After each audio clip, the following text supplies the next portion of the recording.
Better get those jerseys machines tuned up, man. Get your Brandon Aiyuk jerseys. What numbers is he going to pick? Sounds like he's already coming to the Browns. Wow, what a flip we have had in the past 24 hours when it comes to this Brandon Aiyuk rumor. It's the heaviest that it's been. It's the hottest that it's been. It's Amari Cooper, a potential second-round pick on the table for Brandon Aiyuk. The Patriots are in. The Steelers and Commanders are out. Do you want him to come to the Cleveland Browns? Would you trade Amari Cooper and a potential second-round pick to bring Brandon Aiyuk into the Cleveland Browns? That's where we're at. And it's funny because what did I say on yesterday's show, Ryan? I looked right at you. I said, save this clip for when they trade for him, because yesterday I didn't see a world. We spent almost an hour on this show yesterday trying to come up with ways that it made sense for the Browns to trade for Brandon Aiyuk. And we kind of struggled because we were kind of putting our heads in the sand. We just didn't think Amari Cooper was going to be a part of that. Why'd you restructure? He means so much to this team. And lo and behold, it's actually out there. There are so many things to get into about this deal that trickle off. What are the 49ers actually doing? When you see something like this where there's so many leaks, the fact that there is so much information out there kind of tells you, I think something's up here. Something's afoot. Are they trying to drive the price up for Aiyuk? Does he not like the deals? That came out from Mike Reese. Apparently, Aiyuk doesn't like the money that he's hearing already from the Patriots and the Browns, because now the ball is in his court. We're going to do that to start. I'm going to recap everything of the information that we have on this potential trade for Brandon Aiyuk, what it'll mean for the Browns. And as I tweeted this morning, I've got a question I've not seen anywhere in relation to this Amari Cooper deal for Brandon Aiyuk. I think it's an interesting one. You might shoot it down quick. We're going to get to that early on the show. We got Ben Axelrod coming up at 10:30. A perfect day to have Ben on. We got to talk Browns. I really want to recap SummerSlam with him as well. We'll do that at 10:30. We've got our bracket. We'll get to the grid, time up, Guardians. We got it all on a 2 for Tuesday right here on Big Play. Welcome to the show, everybody. I am Matt Fontana. He is Ryan Tyler. Good morning. Happy to have you alongside Browns News. I appreciate everybody joining us. You can always follow on Twitter X at Matt Fontana Show, Instagram, Twitch, and subscribe to our YouTube channel if you can at Matt Fontana Show. We got it all for you this morning. Man, how 24 hours can flip. You know, the reports were out yesterday. The Browns were poking around. This is where we stand. And Ryan, tell me again, I've been on this. We've been trying to piece everything together. This is the latest that we know from all reports. These are all just from sources and a lot of different places. The Browns are in on Brandon Aiyuk. Right now, it seems like it's them and the New England Patriots. From some of the reporting, both of those teams have submitted trades to the 49ers, which they have allegedly accepted from a trade standpoint. Then it comes back to Brandon Aiyuk. He talks to these teams on what contract he would get. He is playing on his fifth-year option this season coming up. He's going to make a shade under $15 million. So he feels he is vastly underpaid. He wants a long-term deal. So it sounds like the ball is almost in his court on if he's getting enough money from either one of these teams. Because, again, reportedly, the deals, which allegedly for the Browns is Amari Cooper and a second-round pick. From the Patriots, I've heard it's Kendrick Bourne and another pick. I would imagine it'd have to be higher because Amari Cooper's on a different stratosphere than Kendrick Bourne. Then let's talk money. We go to Mike Reese this morning on ESPN. He covers the Patriots. The interesting part that I found from his article is, quote, one significant factor is Aiyuk agreeing to a contract with another team. Other teams are willing to pay Aiyuk more than double his 14.1, so it's less than the 15 I thought. 14.1. They're willing to pay double that for this season. But, according to Mike Reese and his sources, Aiyuk has balked at those contract offers thus far. Is that Garrett Crochet? What is going on here? You have a guy that he wants to be traded, you want to trade him, but he's not accepting the contracts that are being offered from the other teams. So I think that's so interesting on if it is the money, which obviously I think this is a big factor in all of that. Why does he not play the season out in San Francisco, maybe even go back to San Fran and just give me a little, do Amari Cooper, give me a little bit more money. I will play it out. I'll have what hopes to be a big season, and I'll cash in free agency. I can pick where I want to go. I had tweets about that this morning. Hey, man, he gets hurt. I understand all of that. But it's interesting the ball is now in his court on picking these teams.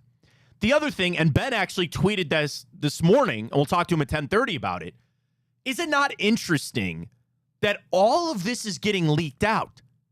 That tells me they're not getting the offers that they want.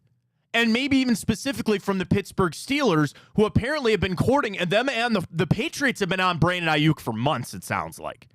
And now that it comes time rubber to hit the road and actually make the trade, it's either he's not getting the money he wants, but again, the 49ers reportedly have the framework of the trades that they would want. So this sounds like, if I had to imagine that this is Brandon Aiyuk sending all of this information out to try to drive up price for somebody to give him the contract that he wants, and he'll pick where he wants to go. Another report I saw this morning, the Patriots are willing to pay more money at this moment than the Browns. But his decision has to be, do you want to go get the bag there or go somewhere that you actually have a chance to make the playoffs and win? That sounds like maybe the debate that's going on with Brandon Aiyuk. And I know we have stadium news and everything going on there, but it's like the stadium. You don't ever want to take the first offer. You don't ever make the first offer. So this is the first wave. Do I expect the 49ers to maybe pick something? Sure. How much is involved with Brandon Aiyuk in this? It sounds like it's up to him. I don't know. Then comes back the question of the Browns' involvement in this. Because if I told you at any point of this offseason that the Browns were going to trade away Amari Cooper, people would be pissed. They would say, well, wait a minute, what's going on here? He's a player that's meant so much to this organization. He is one of your better players. And I understand it. And shout out to Jake Burns. And congratulations to Jake, started a new venture on the Browns film breakdown. And Jake had a lot of tweets saying, people don't understand, man, Brandon Aiyuk is that good. What was one of my concerns yesterday, Ryan? I asked the question, is Aiyuk really that guy, or is he a product of the system in San Francisco? Because if I wanted to piece this up a little bit, you could say they're letting him leave because they feel like he's replaceable. Now, they have Deebo Samuel and George Kittle and Christian McCaffrey, and they also have to pay all these guys. You know, the reason that, why is he available? Is he available because they don't think he's that good? Or is he available because he is that good? They want him around, but they still have to pay Brock Purdy coming up. And McCaffrey did his deal, and Trent Williams makes a lot of money. Is that the reason that Brandon Aiyuk is available now? Back to the Browns. Here's the question I teased this morning. And none of us know the answer to this except Andrew Berry. And that's why I think these are such interesting questions. Ryan, do you think Amari Cooper holding out has anything to do with this? No. Okay. You shot that down quick. No, I don't. I thought about that because I just thought about a world like, say, are you asking if him holding out, like if he'd have would shown make up, the Browns more? Would they more have just completely willing? said no way, No, right? no. Like I'm just wondering on that. No. Where he played a little, but I also think the Browns won in their negotiations with Amari Cooper, right? I said that when they restructured his deal and they didn't add any more years to it. You know, my mind gets wandering, man, and I just wonder if that got the ball rolling on the Browns even entertaining it, because we were at a point that I thought the Browns would never entertain trading away Amari Cooper, yet here we are. And I just wonder if the negotiations to get his restructured deal or him sitting out of minicamp had a factor in that. You instantly said no, and that is probably the right answer. And I also think he handled this extremely professional, right? He wasn't complaining. He didn't make this out to be something that it wasn't. They handled it. It's a business. He's here on the one-year deal. And now all of a sudden he's on the trade, not on the trade block, because that's the other thing. It's not like the Browns are calling other teams saying, hey, man, we're trying to get rid of Amari Cooper here. This is a deal that maybe has fallen into the Browns' lap. And with Brandon Aiyuk, 4 years younger, extremely similar stat lines over the last couple years, which we did on yesterday's show. He's got the 5th-year option, but an option to be extended on out. That then gets into the money about, Watson's deal. Maybe does that lean more towards a restructure to free up some more cap? Because the other thing, trading away Amari Cooper to get Brandon Aiyuk is required. Because you would basically be giving up the $25 million that you're paying Cooper this year. You then move that over to Brandon Aiyuk, and you keep some of your cap flexibility. The Browns have about $28 million in cap this year. We tried to do that math. Could you keep them both, sign them to that deal, and then you use up all your cap space? I don't know. But I just wondered about how this offseason unfolded with Amari Cooper, and if that at all led to why we're here today. Or is it just, hey, man, this is a number 1 receiver. They don't become available all that much, and the Browns are doing the right thing. I will never be angry about Andrew Berry asking about trades. He loves making trades. He does it a lot. This one is an open. You damn well better get on that phone. You better call John Lynch and at least throw your hat into that ring. But you're talking about trading away a guy that means so much to this team. I see a lot of Amari Cooper jerseys on Sunday, Ryan. I do. And we're all a big fan of his. And the ripple effect, you won't know until if you actually pull this trade off and move on from him, how that might be felt when it comes to the locker room, even the offense, right? Like, do you really think that Brandon Aiyuk is just the perfect fit for this offense? Is it that seamless to just put him in there in Amari Cooper's spot?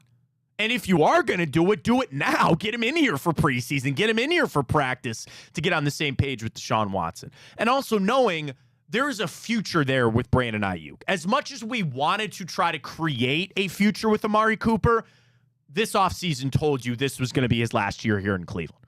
I understand that if you were to pick a player the next 5 years that you wanted to start your franchise with between those two guys, obviously you're taking Brandon Aiyuk. Yes. I understand that. Yes. But isn't there inherent risk of, one, okay, you trade this guy right now, you're going to extend him, obviously, because you wouldn't trade for him just for this 1 year. You can't rental. not. Yeah, you right. can't. It wouldn't make any sense. Exactly. So there's inherent risk with, okay, now you're committing to this guy when we don't even know yet if our quarterback is the future. I'll give you one more.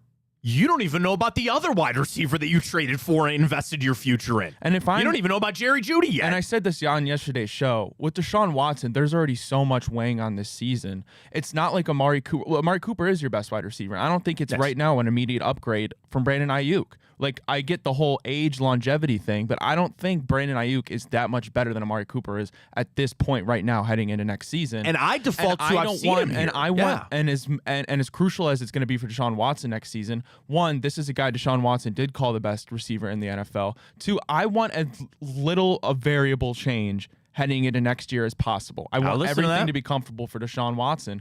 And like I said, I mean, I get it. You project with Deshaun Watson your Super Bowl window to be open the next 2-3 years at the very least, you'd hope. So it makes a little bit of sense to go get a guy like Aiyuk. But I don't know if I'm willing to do that. Just next season, I don't know what Deshaun Watson is. All right, we got to post our Twitter question. We always do 2 for Tuesday. 2 questions, 2 answers. Our first one up. Would you trade Amari Cooper and a second-round pick for Brandon Aiyuk? Yes or no? That's simple. That's reportedly what has been offered. There is in no way I'm giving up my first overall pick. I'm not doing that again. A 2 and Cooper, because I think the draft pick has got to be a conversation in this too, right? And if you're the 49ers, don't you make that move? And that's probably why we're here. The other thing is, it's now become apparent, have they crossed that line of no return, that the 49ers are trading away Brandon Aiyuk? There was a lot of conversation they could get it worked out or that he'd come back for another season. That ship has sailed, has it not? So now you're entering this pool of teams where, again, it seems like it's down to 2. It seems like it's the Browns and the Patriots. 49ers waiting for other teams to show up. But you're in this, and you're just trying to outbid a team that I like. I'm just confused. Why are the Browns willing to go through these hoops when teams like the Steelers aren't, who don't even have a wide receiver 1 besides maybe Pickens? Well, no, Pickens, I think. I'm a big George Pickens. I'm saying right. He's their wide receiver but Brandon Aiyuk is better. Yeah, right. I'm talking about in terms of talent right now. And I said that yesterday. If you put Brandon Aiyuk on the Steelers, that offense is scary. Now, the thing is, it's so contingent on the quarterbacks. But you got Pickens. If they got Aiyuk, Freiermuth with Najee Harris. I know they have some work on the offensive line, and yes, the whole thing is who their starting quarterback is. By the way, did you see in Vegas, the odds are the lowest that they've been that Justin Fields will be their starting quarterback week 1. It was like in the earlier in this offseason, it was like a foregone conclusion that Russell Wilson was going to start. Now there's maybe a little shift to Justin Fields. But, I mean, is that a factor? The Steelers are out right now. And I'd like to believe they're out, but I just can't get this nagging thing in my head that they're leaking all this out to get other teams involved or to go to the Steelers and say, that offer's not good enough, give us something better. Isn't that crazy, too, that there would be 2 AFC North teams? Does that not factor into this a little bit? No, it does, because I think Brandon Aiyuk, if he had his preference, he would go to the Steelers. But I think right now the Browns are just offering him more. And I don't know why the Steelers aren't. That's the same thing about the Patriots. Why in the hell would you want to go to New England? I guess if you really believe in Drake May, they'll give him the most money. It seems a whole. But again, I'm not in that situation. But as a player where, again, millions of dollars are on the line, wouldn't you rather sacrifice some of that to play in playoff games? Now the comeback is what? Brandon Aiyuk has played in a lot of playoff games and a lot of NFC Championship games and went to a Super Bowl. So maybe he's already done that in his career. He doesn't have a ring yet. That is interesting, that factor. He's not many How people many that young players not many that have people done young that, have already right? been to 2 Super Bowls. How many guys have done that already? Where a player might be saying, I don't want to sit back and look back at my career and say, I never went there, I never got there. He's done it. Now's the time to get the bag. I guess you're only 26 once. But it's also, if all of that is true, why is he not just going to hit free agency next year? That's my biggest. And I know he could go out there and get hurt. Or he's just so sick of the 49ers. He doesn't want to get franchise tagged. I don't know. Because you would think that situation is the best for him to put up gaudy numbers again and then hit free. Now, again, they could franchise tag him. Maybe there's some sort of deal. Why don't you do this? And again, it's not that I don't want Brandon Aiyuk here, but I'm trying to find avenues that maybe doesn't work. Why doesn't he go back to the Steelers, the 49ers, and say, all right, I'm on 14.1 this year. That ain't good enough. Give me another 10. Give me about 24 million, and I will sign a deal that in that deal it says you're not allowed to franchise tag me next year. That happens. Didn't T. Higgins sign that? Isn't that what he did with the Bengals?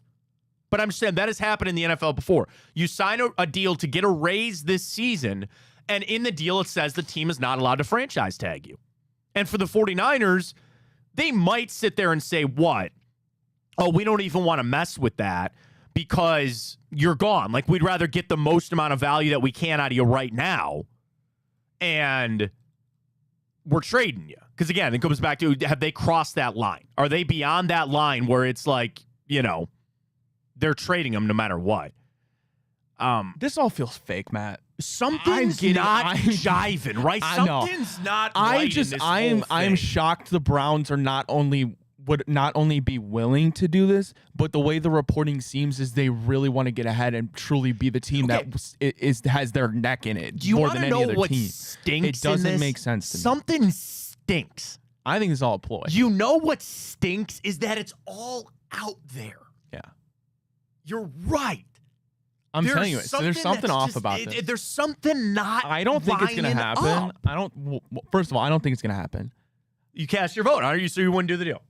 No, I wouldn't. I don't understand just putting this variable of you have Amari Cooper who's been comfortable with Deshaun Watson. I understand not that comfortable. Like, they don't have that much of a rapport, mainly because Deshaun Watson can't stay on the field. Yeah, sure. But it's undeniable. Now you're taking this young receiver and I'm not saying he's a diva, but I'm saying Amari Cooper has been just a perfect example of a veteran. No, and I feel like you need that right now. Yeah, and that's I got some tweets about that, about the headache that is Brandon Aiyuk. Trust me, he's not. He's not that bad. Listen, the guy's fighting for his money. Right. I'll never yell at a guy in any sport fighting for their money.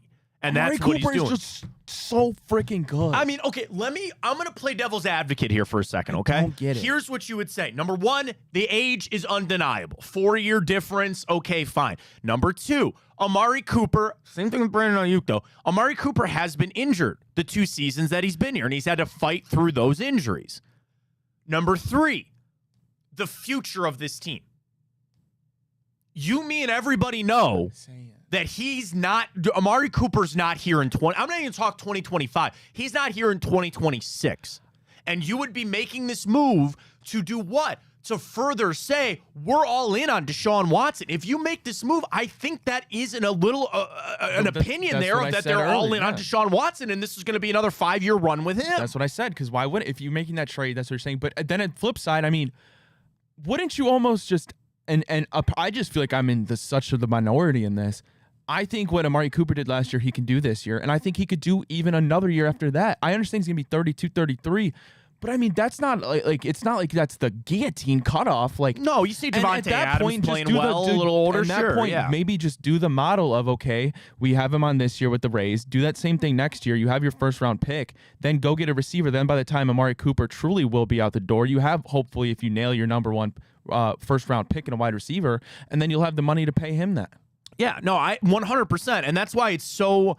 Another thing that's just kind of like, this isn't an Amari stinking in this whole thing again is like there's so much information out there, but it's also not like a slam. This is not something that it's loon to say no. This isn't Jamar Chase, right? You're not trying to trade for AJ Brown. This is something. There's so many little intricacies to this thing that it's an interesting.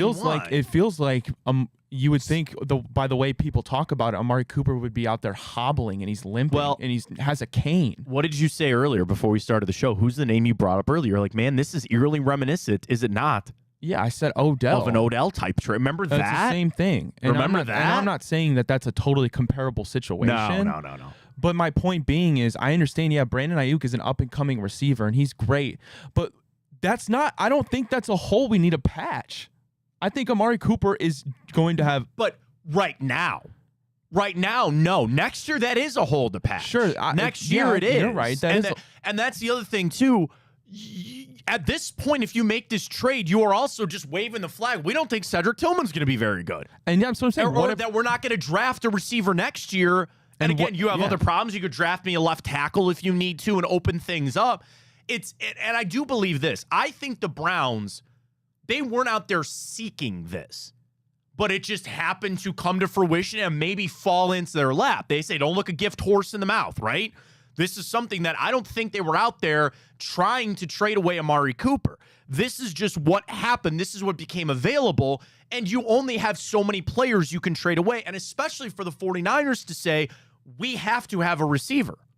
If we're going to trade him away, we are a team that is like the Cleveland Browns. We're supposed to be going for this thing too, which is the other part of this that I think is so interesting is why are they trading him away? Why now? This flip, dude, what was it just a couple of weeks ago? It sounded like the 49ers were dug in and said, nope, we need him here. He's going to play here, and we'll figure out the rest of it later. Why is a team like the 49ers? This isn't the Panthers trying to trade away a guy. This isn't even the Patriots who want him. Why? Unless they truly read in the tea leaves, he's done. And I got a tweet this morning too from somebody. I want to bring this up here real quick. Scrolling on down. Sorry. Bree Nat on Twitter. Have you ever worked at a place where you had one foot out the door? It's a toxic situation for everyone involved. Now, I'm very happy to say that's never happened to me. Every place I've ever worked, I've been all in. I've loved it. I've wanted to stay there forever. I've never had that. But that is true, where maybe now the Aiyuk situation in the 49ers has crossed that line, that it's become a distraction, that he's become this, it's a talking point. It's something, you know what I mean? Like, they have to make this move. Now, I also will set aside, if he comes here and gets the deal, there wouldn't be anything else to complain about. You know what I'm saying? Like, I'm not worried about that bleeding over to the Cleveland Browns because he got what he was looking for, a long-term deal. But there's also, again, all these signaling from the Cleveland Browns. This is where I think we stand. I think the Browns did their due diligence and found out that Aiyuk is actually attainable. And they are following through on that. It's not like they're slamming the table. We have got to get this done. I think this just kind of fell into their laps. The question is, are they going to pull the trigger? And then the money that goes down the road. Because somebody with the Steelers, And they were kind of complaining about it because they said the Steelers won't pony up the dough. And it was funny because I don't think it was Andrew Filipponi, but I think it was somebody else that said this, that they won't give the money when the Browns over the next 2 years are projected to be 32nd in cap space and 31st in cap space because of the Watson deal. So obviously they have found the money. Where does that come back to? Andrew Berry's a freaking wizard. And he moves it, and the Haslam's cut checks, and they're better than everybody else at manipulating the cap. So if the Browns don't have the money over the next couple of years, where are they coming up with this? Well, then they get back to what that's the trickle down. If you trade for him, you're restructuring Deshaun Watson. You are back into this is another 5-year run, not another 5-year run, but you believe the next 5 years is with Deshaun Watson, your quarterback. That's what we were told and sold when he first came here. And you're trying to get him some ammo. You're trying to get him some pieces, not just for this season, but for the future. The other thing about Amari Cooper is part of this business is separating he's a good player, he's a good guy, he's a professional, he's meant a lot here versus what is best for the football team. Because when you talk about what's best for the football team, Brandon Aiyuk seems to be your easy answer. For all the reasons we've discussed. He's younger. He could ascend to be that guy. I just, when I go off of what I said earlier about, what Jake Burns put out about Brandon Aiyuk being that good. I don't know, Ryan. And I might be ignorant to it. I don't think Brandon Aiyuk's the top 10 receiver in the game. Call me crazy. Now I'll tell you this. I don't think Amari Cooper is either. And maybe they think it's the ceiling. Maybe that's the big thing, is that they believe that he's going to be that much better over the next couple of years in this system with Deshaun Watson, and he's got more room to grow. If I just told you, if I took the names out of it and I said your number one receiver could be 4 years younger and has a higher ceiling than the guy you have here, most everybody would make that trade, right? If you cut it like that, you make this deal. Yeah. Without factoring in what he means to the offense and what he means to Deshaun Watson and all that other kind of stuff. And I said earlier, Ryan shot it down. I just can't get it out of my head about how this offseason was handled. If that maybe planted the seed, or at least put a sour taste in the Browns' mouth when it came to Amari Cooper. And that could be completely wrong. This could be strictly a business transaction, and this is what's best for the team. But it's also, what? A lot of hype. The Browns have not been short of making hype-filled transactions in the Andrew Berry regime. We thought Dorsey was the one making the flashy Odell Beckham moves and all that other. Think about this. Andrew Berry trading for Jerry Jeudy, certainly trading for Deshaun Watson. He has not shied away from big, splashy moves. Yeah, and have any of them out really worked? Don't know yet. You would, again, traded for Amari Cooper. Well, yes, that one worked. That one has worked out. But that one was also, there was really nothing to lose in that. Yeah, they didn't want to pay him down there. But outside of that, right. Deshaun, obviously the jury's out. out. Obviously the jury's out on Deshaun. Sure, and Cooper worked out well. And Jeudy, the case out on that. Elijah Moore, that didn't work. Yeah. I don't know. I get it. And that's... And I guess there's a point, too. Like, yes, my method of holding on to Amari Cooper this year and then figuring it out, yes, maybe that is a little flawed if you consider Andrew Berry truly maybe can't draft wide receivers, although he hasn't drafted one in the first round. That's a good point, too. He hasn't drafted one in the first round, so we don't really know. Right. It's just, to me, like, yes, if you could bring Aiyuk here and keep Cooper, then which I don't think is possible, but that is a truly win-now move. But, like, I'm not sure this is necessarily a win-now move, and it's not. You're replacing Rob and Peter to pay Paul, as you would say. I don't know. It's tough to think about Amari Cooper not being on the Browns. No, I get it 100%. The other thing, would there be somebody else? Would they take Elijah Moore? You'd have to up the draft pick. I don't think you're getting him for Elijah Moore in it too. No. But no, because they're in win. Like they're just if they have to part with Aiyuk, then they want. I think if you're getting Aiyuk, it has got to be Amari Cooper. It does. There's no question about it. It's just so crazy. It's interesting to see that we're even at this point of just even where we were yesterday on this. So I've been feverishly updating. It's like one of those days. Like you just keep waiting for the update on something, and there's not been much this morning. Got to remember, too, they're on West Coast time, so it's 6:30 in the morning now. I'm assuming John Lynch is up. Big trade like this, I don't think you're getting much sleep. You're trying to figure out what's going on. But I just wonder if they'll get any more news. Then the other thing, Browns are out of practice today. Amari Cooper walking on through going, well, what's going on here? Do you want to know something I really thought about, too? What if they held him out of practice today? Because they don't want him to get hurt before this trade. That'd be crazy. It would be the smart thing to do. If you really are down this path and he is on the table, you don't practice Amari Cooper today. There's no way. Now, do they give him the veteran day off today? Is that one of those things? I don't know. I want this to get figured out. Yeah, I'm going to tweet that real quick if you don't mind. I mind. I think an interesting part of today is if Amari Cooper practices. Maybe a VDO.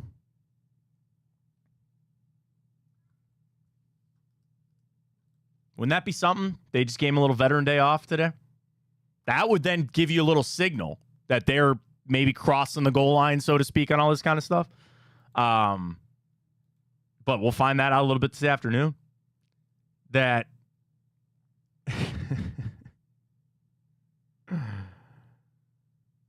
people are just they're craving this information today. Like everything I'm just retweeting and it's interesting because like when this first got reported, there were some people that you had not heard of before. That you're like, okay, well, where are you getting? And that's the Twitter world that we live in now. Anybody can get the badge. Anybody can get that blue check mark, all that kind of stuff.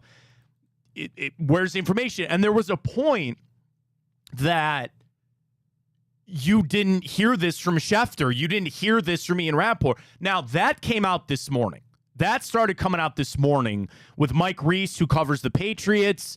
Adam Schefter retweeted it. And their kind of situation has been, the flip is now the 49ers are listening. There was a point that the 49ers were out and they weren't listening to offers for Brandon Aiyuk. Now they are. And it sounds like, again, the Browns and the Patriots have jumped to the front of the line. The other thing on that factor, Ryan, what's interesting about the three teams, the Patriots, the Browns, and the Steelers, what do they all have in common? They're AFC teams. Would that not be the move there for the 49ers? You don't want to trade them with an NFC team. I'm kind of just sitting here, and the more I just mull over it, I'm kind of trying to buy myself into it a little bit more. And I get where you're coming from. And I would respect the fact of, you don't know if Deshaun Watson's your future, but you kind of, I already said this a little bit ago. I said you're already almost all in with this Deshaun Watson deal. Like, let's say $5 left. I use that analogy. You're going to push that in too. You might as well go all in. And when you have guys on deals still, obviously you're going to have to pay Miles again. You're going to have to give them an upgrade, obviously. And you have so many guys in your prime right now.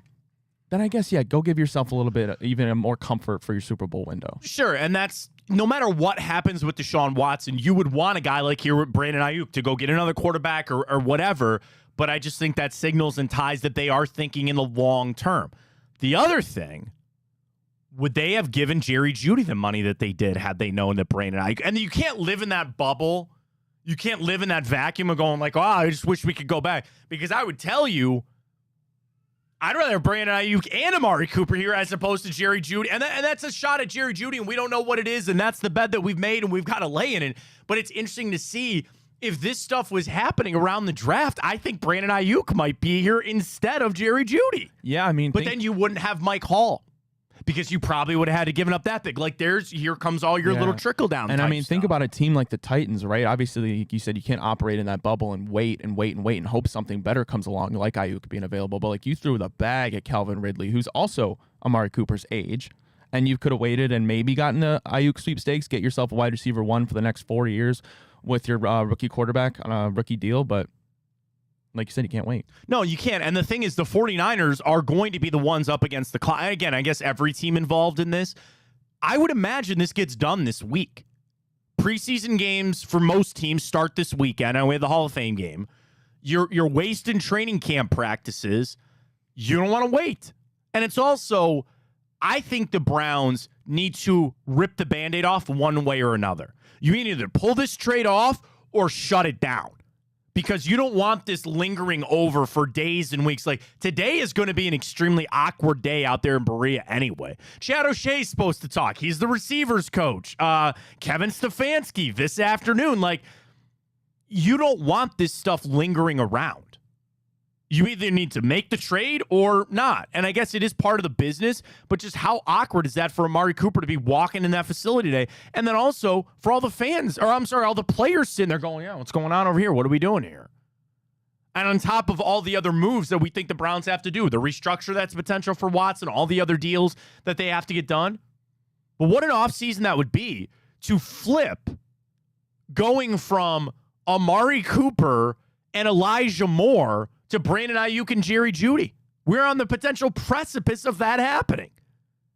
Nick Chubb, good. Hey, man, I was talking about Nick Chubb. He's out there doing individual girls. Great. I also think it's very interesting if indeed we do swap Amari for Brandon Aiyuk, because now that I think about it, you're having Brandon Aiyuk and Jerry Jeudy, okay? Brandon Aiyuk is going to get the bag. Meanwhile, you have Jerry Jeudy, vice versa, who was a first-round bust. Mind you, he was 10 picks ahead of Brandon Aiyuk in the same draft.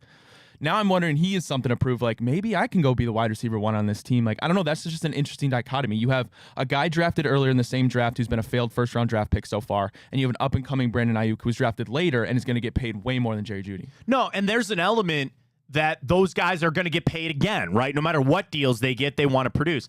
And then come back to Amari Cooper. Let's play it out for a second. They don't trade for Brandon Aiyuk. And you have Amari Cooper here. Again, as professional as he is, that's still something that's going to hang over this season. That'll be there. And Cooper's got a massive year in front of him to try to produce, to try to get another deal. Like, I don't want to say I feel bad for him, but like, the guy's in a box right now. He is backed into a corner. This is an awkward situation for him. He's trying to get one more deal, and he doesn't know where it's going to be, where he's going to be playing this year. Now, the positive is, even if he went to San Francisco, I'd imagine he's going to put up a lot of numbers out there. I would imagine that that's still a pretty good situation for him if he were to go back to San Francisco. And he's got no power in this. You know, how much power does Brandon Aiyuk have? You would think he's a free agent. Right. It sounds like he's at that point of negotiating. But also, yeah, well, does it not tell you that maybe he doesn't want to come to Cleveland? Or is he fighting is he scrapping and fighting for every little penny in that dollar? I would think that you could sell him to sacrifice a little bit of money and say, dude, you're going to come here, you're going to win. You're going to be a big part of what we're trying to do here. Yeah, I mean, Can I also ask you another question off of that? Yeah, go for it. How do you think he views Deshaun Watson? I mean, yeah, that's a big factor. How do you think Brandon Aiyuk in this? Because again, if the ball is truly in Brandon Ayuk's court, that the 49ers have accepted these trade offers from these teams, and it's him talking about the money and where he wants to go, how does he view Deshaun Watson?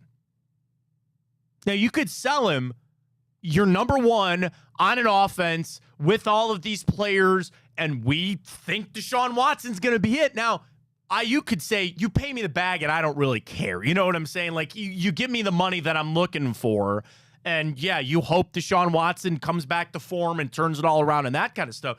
I just wondered if Watson is a factor in this whole thing with Brandon Aiyuk trying to make his decision.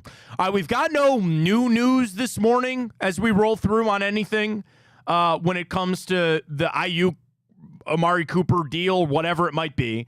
Got nothing new this morning on that. Want to update our Twitter question, though, Ryan. Let's go over. We're on Twitter, at Matt Fontana Show, 2 for Tuesday. Would you pull the trigger and make the trade? Amari Cooper in a 2 for Brandon Aiyuk. What do we got?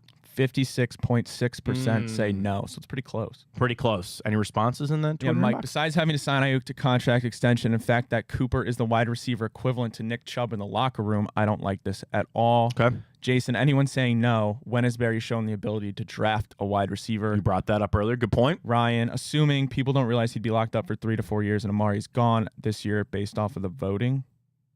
Oh, our voting. Our voting. And then Bo, I voted yes, even though the second is Rich. For a third or lower, I'd do it without question. Yeah, the draft pick can't be forgotten in this thing. You get your one back, and there is that element of the Browns are pretty well built up. You don't need every last little draft pick. And also, again, I keep trying to trade this guy to town. What if you flipped Greg Newsome for a 3, and then you put 2 3s together and get back up? I mean, there's trickle. I saw a tweet this morning, allegedly, that the Lions were poking around about Greg Newsome. Is that a trade and then make another trade? Do you make this move and then you can restock things? I mean, that's Andrew Berry's job. His job as the steward of this franchise to do the right moves for this franchise. Acquiring Brandon Aiyuk seems to be a slam dunk. It seems to be the perfect move to bring in, get a little bit younger there. And Ryan, we dance around this so much. What does everything still come back to? What does everything about the Cleveland Browns still come back to?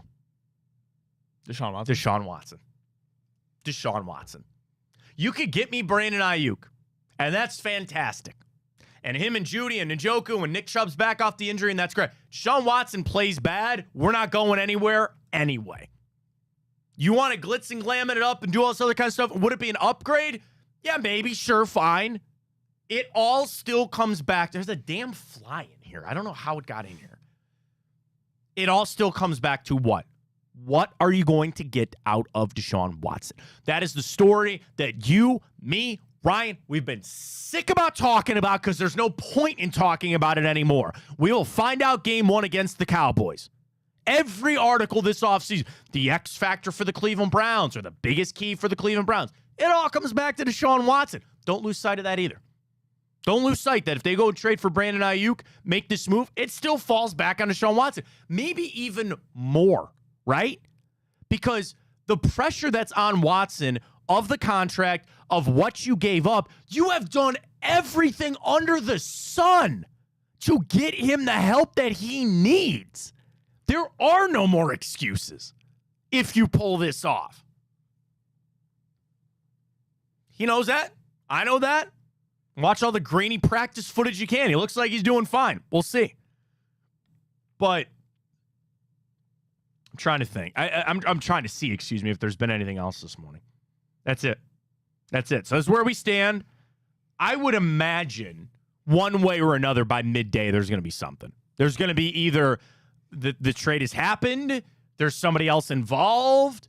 Do you think there's a world the Browns pull themselves out of this? Or do you think that they're in till they get an answer? I mean, what are you doing if you're Andrew Berry and you want to pull a trigger on this, but you have guys like Deshaun Watson, a guy like Myles Garrett who say, I don't want this deal to be done. Don't care. That's a great question. Because we talk about, Don't care. it's so different in like basketball, for instance. You were deciding your head coach. You were deciding what trades you wanted to do based off of Donovan Mitchell. And I understand that's a completely different world in the NBA than it is to the NFL. But you don't think it matters at all if Deshaun, if Myles Garrett comes out and say, I want Amari Cooper this year? You want to know why? Not even a factor. You're not trading him for nothing. If you traded him away for a draft pick, then you're sitting there going, what the hell, right? You're trading for what you believe is an upgrade. And there's a little, sort of I'm looking for here. That's a signal of not like strength, but what I'm saying is that's then telling the team, man, we're not going to rest on these things. Like if I was Myles Garrett, I'd have much bigger arms. But if I were Myles Garrett, yeah, I'd be sad to see Amari Cooper go. But wouldn't that fill you up with a little joy to say, like, we're going for it here. Like, they're trying to make the right moves for this to be a successful winning football team. Yeah, it depends if they view it as an upgrade. It could be sold that way, sure. I mean, if you just looked at the numbers and if you looked at the accolades, Brandon Aiyuk was a second-team All-Pro last year. He's younger. Yes, I think it's an upgrade. Brock Purdy was also going to be the MVP until last week. Dude. I'm just saying. That's another part. By that logic. No, you're right. Because that's another thing about all the stuff that's out here and all the things that are trickling around. And again, I'm going to defer to people that watch the tape and they know I have that innate fear that he is a product of that system. Like, I know Christian McCaffrey is good, right? Like, I know George Kittle is. Is Brandon Aiyuk going to come here and be the same guy? Because I hold Kyle Shanahan, rightly or wrongly, in this God tier. Like, there's something about Kyle Shanahan for me. And that's not to discredit Andy Reid or Sean McVay or Matt LaFleur or Kevin Stefanski. I like all those. There is something about Kyle Shanahan that I think he is a god. I think he is a wizard at what he does for creating offenses and then in turn doing what? Creating offensive players. And again, I go back to Jake Burns, Browns film breakdown. And he had a lot of things on Aiyuk about running these routes and scoring these touchdowns. And man, that looks sexy. Man, does that look good. And you try, and I would love for somebody to tell me, nah, man, he's good anywhere. You know, what's that old saying? He could go out there and play in the parking lot and he'd score a bunch of touchdowns for it. Good. But there's that little nagging thing for me until I actually see it here. But it's the same thing with Jerry Jeudy. But the stakes are higher with this because you would be trading away a known commodity. I know what Amari Cooper is. Is that good enough? Maybe not. Is that top 5 level? No, I'm not an idiot. But I just would then have to assume that they believe Brandon Aiyuk has untapped potential. But can I give you another little? If you're telling me Kyle Shanahan couldn't untap that potential, then what? Again, God level for me for Kyle Shanahan. That's my thing. I don't know what it is. I can't help it. And you talked about the Browns trading for Aiyuk, and he's got to be that guy still. But if you're the Browns making this deal, like you said, trading the known commodity in Amari Cooper, you're not trading him to be the guy he was in San Francisco. You're trading for him to be even better. He's got to be even better. That's what you're trading for. Well, and there's years to be added to that. Like, what has to be the crux of this whole thing? You believe that Brandon Aiyuk will be better than Amari Cooper in 2025 and 2026. That's it. That's got to be the whole crux of why you would make this move. The money, well, okay, let's talk about that too. The money is not the same. You are going to walk away from Amari Cooper after this season. You go all in on Brandon Aiyuk, who, again, is more proven than Jerry Jeudy. You're tied to him. He's here. And again, Barry runs the numbers, and I'm sure that they will be able to see this as making it work with Watson and all the other money that they have tied up. Fine, they'll get that done. That's not what scares me in this whole thing. The only reason, seriously, this is the only reason that I would even think about not making this move is I'm afraid if Brandon Aiyuk is going to be that guy, you can't make trades like that. We talk about you can't fan scared. You can't GM scared. You can't say, well, we're going to trade for this guy, and, well, you know, we really hope he turns out to be the guy. You have got to jump in. I'm going to set a phrase that's probably not good for, I know we can say it on the air, but, you know, kids are listening potentially.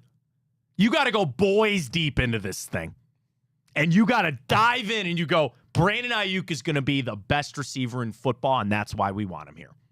When you traded for Deshaun Watson, you went blank deep into this, and you said, Deshaun Watson's taking us to a Super Bowl. That's what they said when they traded for him. You got to do the same with Brandon. You can't scare that. You can't GM this scared. You can't fan this scared. If they think he's going to be it, then you got to go all in. It just seems so risky to take away take away Deshaun Watson's best weapon and bring in a guy that hasn't been in the system before, caught a ball ever from Deshaun Watson. Well, okay, I'm glad you brought this system because you know what that triggered for me too? What is one of the things that you would say is the best thing about Kevin Stefanski? He makes his system work for a lot of people. He ran through those quarterbacks. He made it work for Amari Cooper. Like, that's a lot. I know. But again, going back, they would then put that on your coach to say, we brought this player in. You make it work. You make it work. And there is tangible evidence that Kevin Stefanski is that damn freaking good to make it work. I understand that. And sure. This is nothing against Stefanski, but at the end of the day, he's not the one. Ask. He's not the one under center. It's Deshaun Watson. You know what I mean? That's a big ask. But again, that could then come back. We went all in on Deshaun Watson. We're here, and this is a move to continue to say we're all in. We're not. It's the battle of doing. You ain't sissy footing around this thing. It's just, and I'm so just jaded, I guess, because I've seen Patrick Mahomes control the AFC for the last 5 years, and he's done that without a receiver that's close my to whole Brandon point. Outside of Tyreek Hill. You just have to be pin perfect on every decision you make to beat Patrick Mahomes. No, that's another thing too. I don't believe Andrew Berry is in a level that he has to be perfect. He's got his contract extension. Which is another thing. Do you think he makes this move if he didn't have a deal? Imagine if we were 1 year removed from that. Maybe he needed his deal next year. Do you think he pulls the trigger on a risk? And again, we're talking about a risky move. There would probably be people out there telling us you guys are idiots. This is not a risky move. It's not. Actually, he's maybe made more risky moves prior. But like Barry has wiggle room in this. He does. Because he's going to sell it exactly that. We got younger at that position. We think there's a higher ceiling here. He's not a lame duck GM. He's not a lame duck GM that's making moves for the future. Conversely, neither is John Lynch. John Lynch is not going anywhere with the San Francisco 49ers. So this isn't something that I've got to win now because that pick isn't going to be made by somebody else. That's another really interesting dynamic to the fact that of just these two teams. I'm sorry, I'm taking the Patriots out of it and the Steelers can go to hell. The fact that you have two teams, and I'll give you the 49ers are up here. They are the Super Bowl favorites, I think, maybe the Chiefs. But they are the perennial NFC championship favorite, right? They have all this talent spread around. The Browns are an up-and-coming playoff team, right? This is getting you're not getting somebody out of a bad, this isn't Mike Trout trying to get traded away from the Angels, right? You're not saving some player from some crap-ass team. You have two established teams, both pushing for Super Bowls, with two GMs that are paid and not going anywhere. That's a dynamic in this whole thing. It would be so much easier, and obviously, like, you're going to be Captain Obvious over here, but like if we knew in a vacuum Deshaun Watson was going to be our quarterback for the next 5 years and he was going to play again to a very good level, you're right. I would make this trade 10 out of 10. Oh, I got you one more, too. So maybe I just, and I am confident in Deshaun Watson to bounce back. I am. So that being said, then maybe I need to flip my mindset and agree that this would be the best move then. If you want to be a competitive football team for the next 5 years, go make the trade. You're also not fleecing anybody. Isn't that different when you make a trade and you feel so good? You're like, man, did we get over on these guys? It goes back to like fantasy football, right? When you make your trades, and even if you think it's equal or they think it's equal, you get done and you go, man, we fleeced their ass. Yeah. We took it from them right there, man. We stole it. It is impossible to feel that way because you're giving up Amari Cooper. That's the other uneasy part of this. There's no way that you could sit there and slam the table and say, you know what, we won this trade, man. We won this trade. And the thing about the 49ers, they're forced in this, right? So they are almost potentially in a no-win situation because this is forced. And I would say any trade in any sport, when it's forced, there's no way you win. The 49ers, I will tell you this, they don't want to trade Brandon Aiyuk. How could they? If they could force him, which is just funny about contracts in the NFL and all of that, I'm sure the Dallas Cowboys would love to force CeeDee Lamb to play this year. I'm sure the Bengals would love to force Jamar Chase to play under the contract that he signed. The 49ers don't want to trade Brandon Aiyuk. They would love to have him play on a $14.1 million salary this season and go and try to win another Super Bowl. That's not the reality that they live in. So when the trade becomes forced that way, they got to make the best out of it that they can. They got to make chicken salad out of chicken crap. That's the situation that they're in. Because the other thing, I would imagine people out in the Bay Area, they would rather have Brandon Aiyuk than Amari Cooper. If you flip that, we're here talking about if you want Amari Cooper over Brandon Aiyuk. The people in the Bay Area, the 49ers, if they made that trade, people would be sitting there and going, that sucks. But what do they know? Our hand was forced. We had to do something. And this was just the best offer that we got. That goes back to you would feel like maybe you fleeced them. That's taking advantage of their bad situation. It's a bad situation for the 49ers. I'm talking myself into it. Coming around a little bit? Yeah. Listen, I said yesterday that I didn't think the trade was going to happen or it wasn't going to happen because I was just reading the tea leaves because I just didn't think Amari Cooper was going to be a part of that. I'm not anti. The question is Amari Cooper one of those guys that you would go to bat and say, over my dead body? I don't think I can say that. And I like Amari Cooper, and I'm happy that he's been here and he's played really well. This is not something that I would sit there and pound the table. Myles Garrett, yes. Denzel Ward, yes. You know, there's a couple of guys. There's really only probably those two. I don't want Nick Chubb to play anywhere else either. I'd take him out of it. But, like, seriously, on this team, I really think I'll give you the three: Chubb, Garrett, and Denzel Ward. Those are the three guys that I would go. Just what? I pictured myself going to Berea and sitting in front of the thing. You know, the people do the protest and they try to stop the car. Climate activists. You ever see those cars that literally they do run over them? They're like, I don't give a crap. Yeah. I'm trying to think of the guys that I would go to Berea and I would lay down Tie yourself to a tree. Tie myself to a tree. I'd go to Berea and I'd chain myself to the fence. You don't watch Parks and Rec, though, and Leslie tie herself to a fence and then just open. Those are the only 3 guys. That's it. Those are the 3 guys that I would go chain myself to a tree out in Berea over not trading. Denzel Ward, Nick Chubb, and Myles Garrett. That's about it. I like Joel Bitonio. I like David Njoku. That's it. So Amari Cooper's not on that list. I see the world. I do. I see it. And it comes back to, gutsy moves from Andrew Berry. Would you trade for Aiyuk? Would you trade Greg Newsome, Tillman, and a second? Yes. No, not a thought about it. Okay.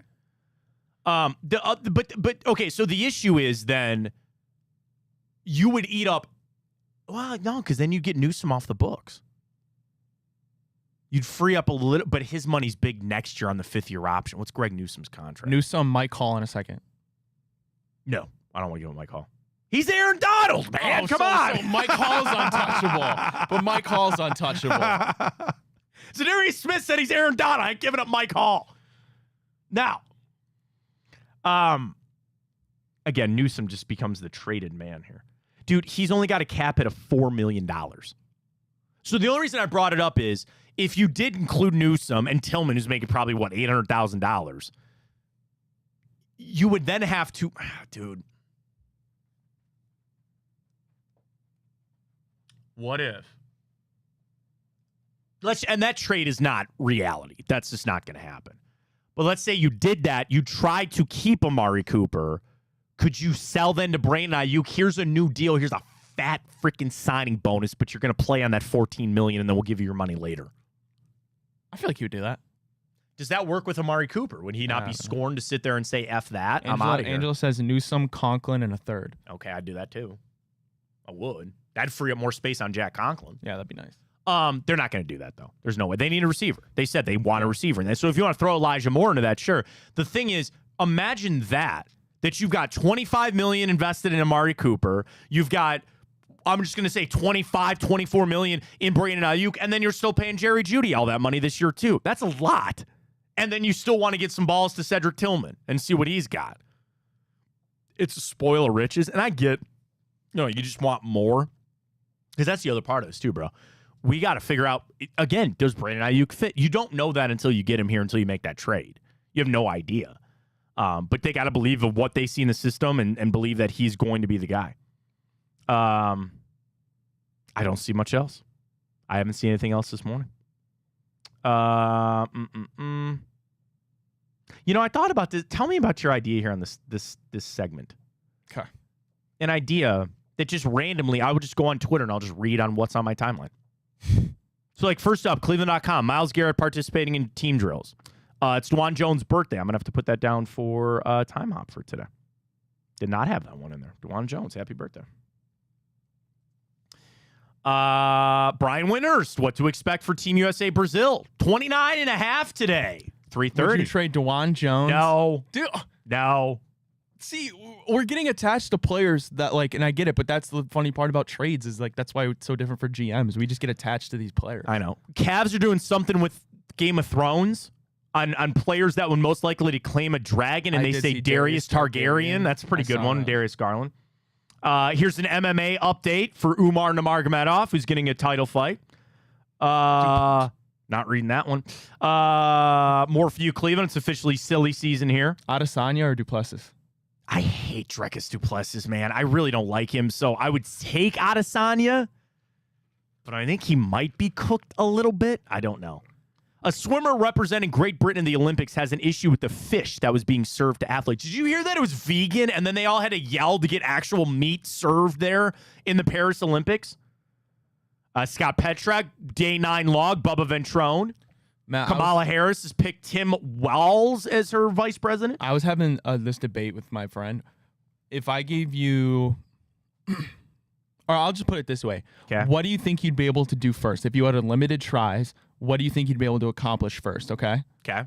Getting a hit off of Emmanuel Clase. Okay. Or an open field tackling Lamar Jackson? Okay, you're talking about a hit, not I just foul it off. Yeah, it's got to be a hit. You got to put it in play. I think I'd have a better chance tackling Lamar Jackson. You think? Yeah, I do. I don't know. Yeah. I think your hamstrings would be jelly. No. Oh, I know. It would not, like, the best case that I would have on that is just maybe diving I'm and just guessing. throwing myself at him. Like, that's the best thing. Class A, and you got nothing. Nothing. There are professional Hall of Fame hitters that you can't could just touch swing your him. bat right as he releases and maybe get lucky. That's what I'm saying. I could maybe foul one off, but I doubt it. But you're talking about actually getting a hit? But imagine tackling Lamar Jackson. It's one-on-one in open space, and he's like 10 yards from you. I would throw myself at him and hope that he trips. Because I'd do that. I'd throw myself, and then I would, like, kick my leg out and try to kick. Do that. Yeah, that's what I'm saying. You didn't say that in the initial. So you're going with tackling Lamar? Yeah. I think I might go Class A. I mean, I would literally just stick my bat out. neither is a great option. If you're telling me like it's $10 million or life or death, I don't like either one of my options there. But we'll see how it goes. All right, let's catch our first break. Nothing updated on Aiyuk. We'll get to some guards. Saw some fight for him yesterday. Logan Allen, after getting whacked, maybe that's all he needed. Had to take a big. Did he get hit in the face? It looked like the head, I think. Yeah. That's all he needed. I don't know. Guards back in action tonight. We'll get to our wagers a little bit later for the Guardians. We got plenty coming up with Aiyuk. We'll talk to Ben Axelrod at 10:30 this morning. Can't wait to talk to Ben about everything that he's hearing about this Aiyuk trade. I really wanted to recap SummerSlam with him as well. So we'll get to that coming up. Folks, it's on! It's not first annual. It's the inaugural Big Play Golf outing. 31st of August, out there at Little Mountain with our friends at Garage Beer. Go to bigplay.com. Go right there to the website. It's right up there. Sign up now. We'll all be there. You want to golf with the Williams boys? You can do that. You want to golf with Hanford Dixon? You can do that. You just want to show up and golf? You can do it. And I want to say this. You know, I'm a golfer. I play in a lot of outings. It's $1,000 for a foursome. $250 a guy for Little Mountain dinner. Hey, I'm going to get you everything you got here. Paige Sporanic. And Paige Sporanic will be there too. Gift bag, lunch, drinks, and dinner are included. Because a lot of outings, some outings, they only give you lunch or dinner.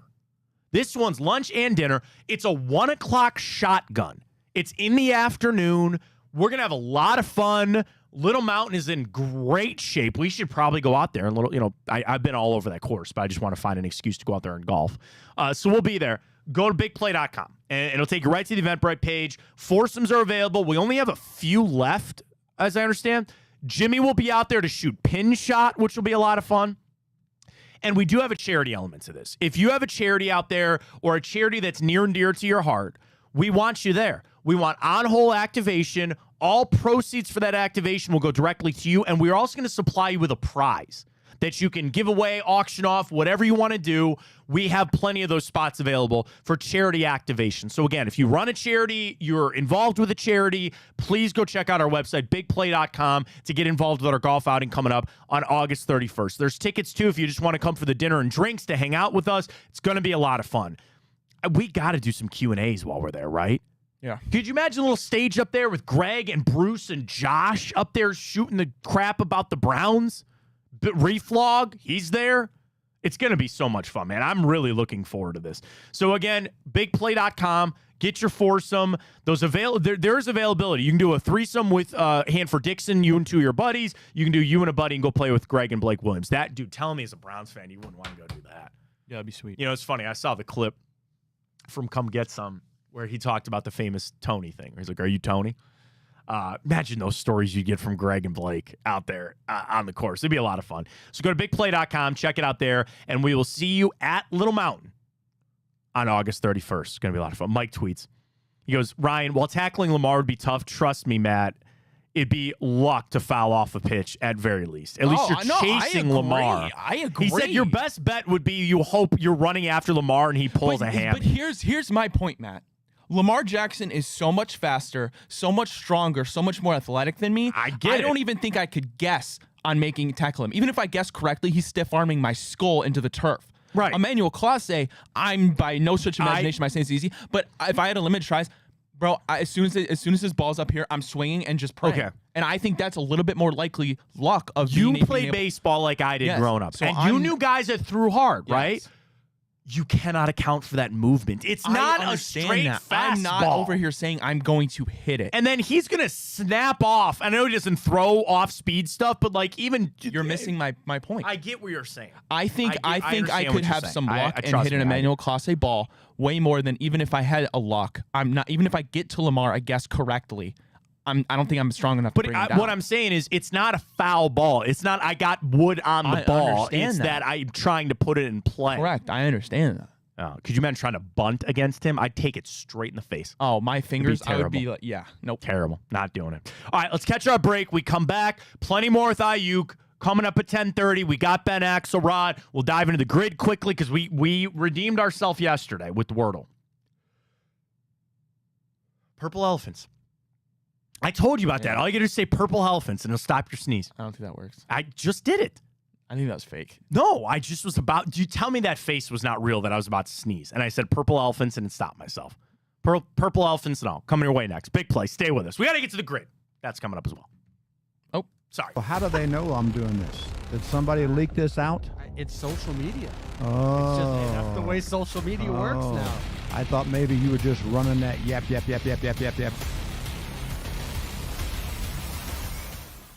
Welcome to Big Play, a sports media team that started back in 2014, and now we're not in a garage. Look at us, incorporating some of Cleveland's favorite sports personalities, bringing you fun and compelling content from downtown Cleveland. Coming to you live from the shores of Lake Erie and Burke Lakefront Airport, join Team Big Play for all the best sports talk in Ohio. Check us out on social media at Big Play, bringing you fun and compelling content from downtown Cleveland. Anthony Schlegel, just how physical he was. And then you saw the girth and the power and everything he was bringing to the table, especially when he was a nice beefy 255 playing middle linebacker. We were called soft last year. You don't want to be soft, especially when you come to the playoffs. So that's going to be a process throughout this season of establishing us as a harder team here in the I don't buy into this nonsense, this conspiracy nonsense that he's got his money and he's dogging it. That's ridiculous.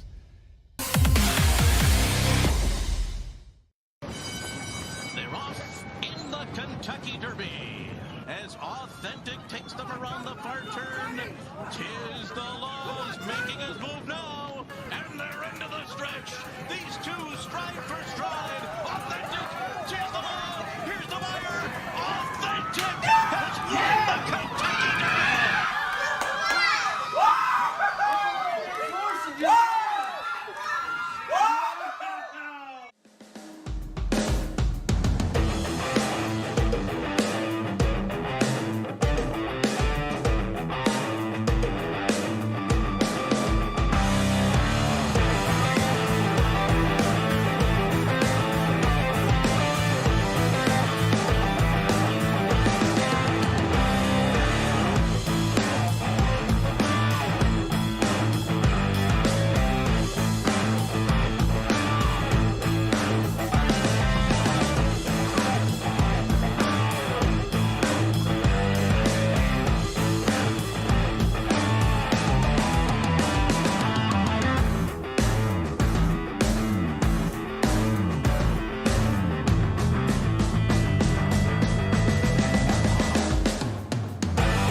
Well, how do they know I'm doing this? Did somebody leak this out? It's social media. Oh. It's just that's the way social media works now. I thought maybe you were just running that yap.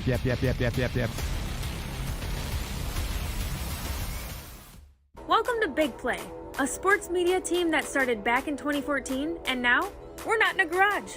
Look at us, incorporating some of Cleveland's favorite sports personalities, bringing you fun and compelling content from downtown Cleveland. Coming to you live from the shores of Lake Erie and Burke Lakefront Airport, join Team Big Play for all the best sports talk in Ohio. Check us out on social media at Big Play, bringing you fun and compelling content from downtown Cleveland. Anthony Schlegel, just how physical he was. You saw the girth and the power and everything he was bringing to the table, especially when he was a nice beefy 255 playing middle linebacker. We were called soft last year. You don't want to be soft, especially when you come to the playoffs. So that's going to be a process throughout this season of establishing us as a harder team here in the. I don't buy into this nonsense, this conspiracy nonsense that he's got his money and he's dogging it. That's ridiculous. They're off in the Kentucky Derby as Authentic takes them around the far turn. Tis the laws making his move now, and they're into the stretch. These two stride for stride. Authentic, tis the law. Here's the wire. Authentic has won the Kentucky Derby.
Well, how do they know I'm doing this? Did somebody leak this out?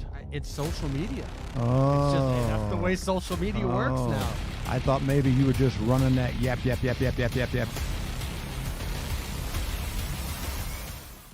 Welcome to Big Play, a sports media team that started back in 2014, and now we're not in a garage.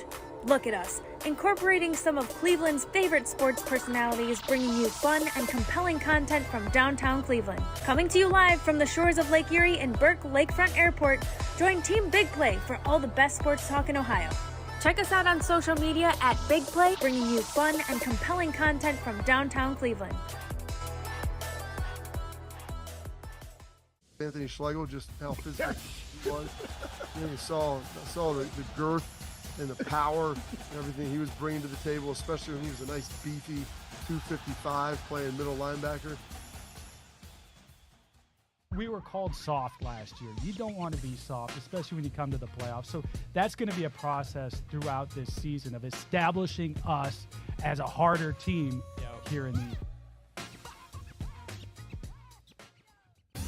I don't buy into this nonsense, this conspiracy nonsense that he's got his money and he's dogging it. That's ridiculous.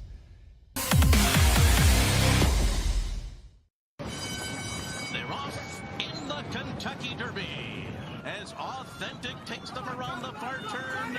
Tis the laws making his move now, and they're into the stretch. These two stride for stride. Authentic, tis the law. Here's the wire. Authentic has won the Kentucky Derby.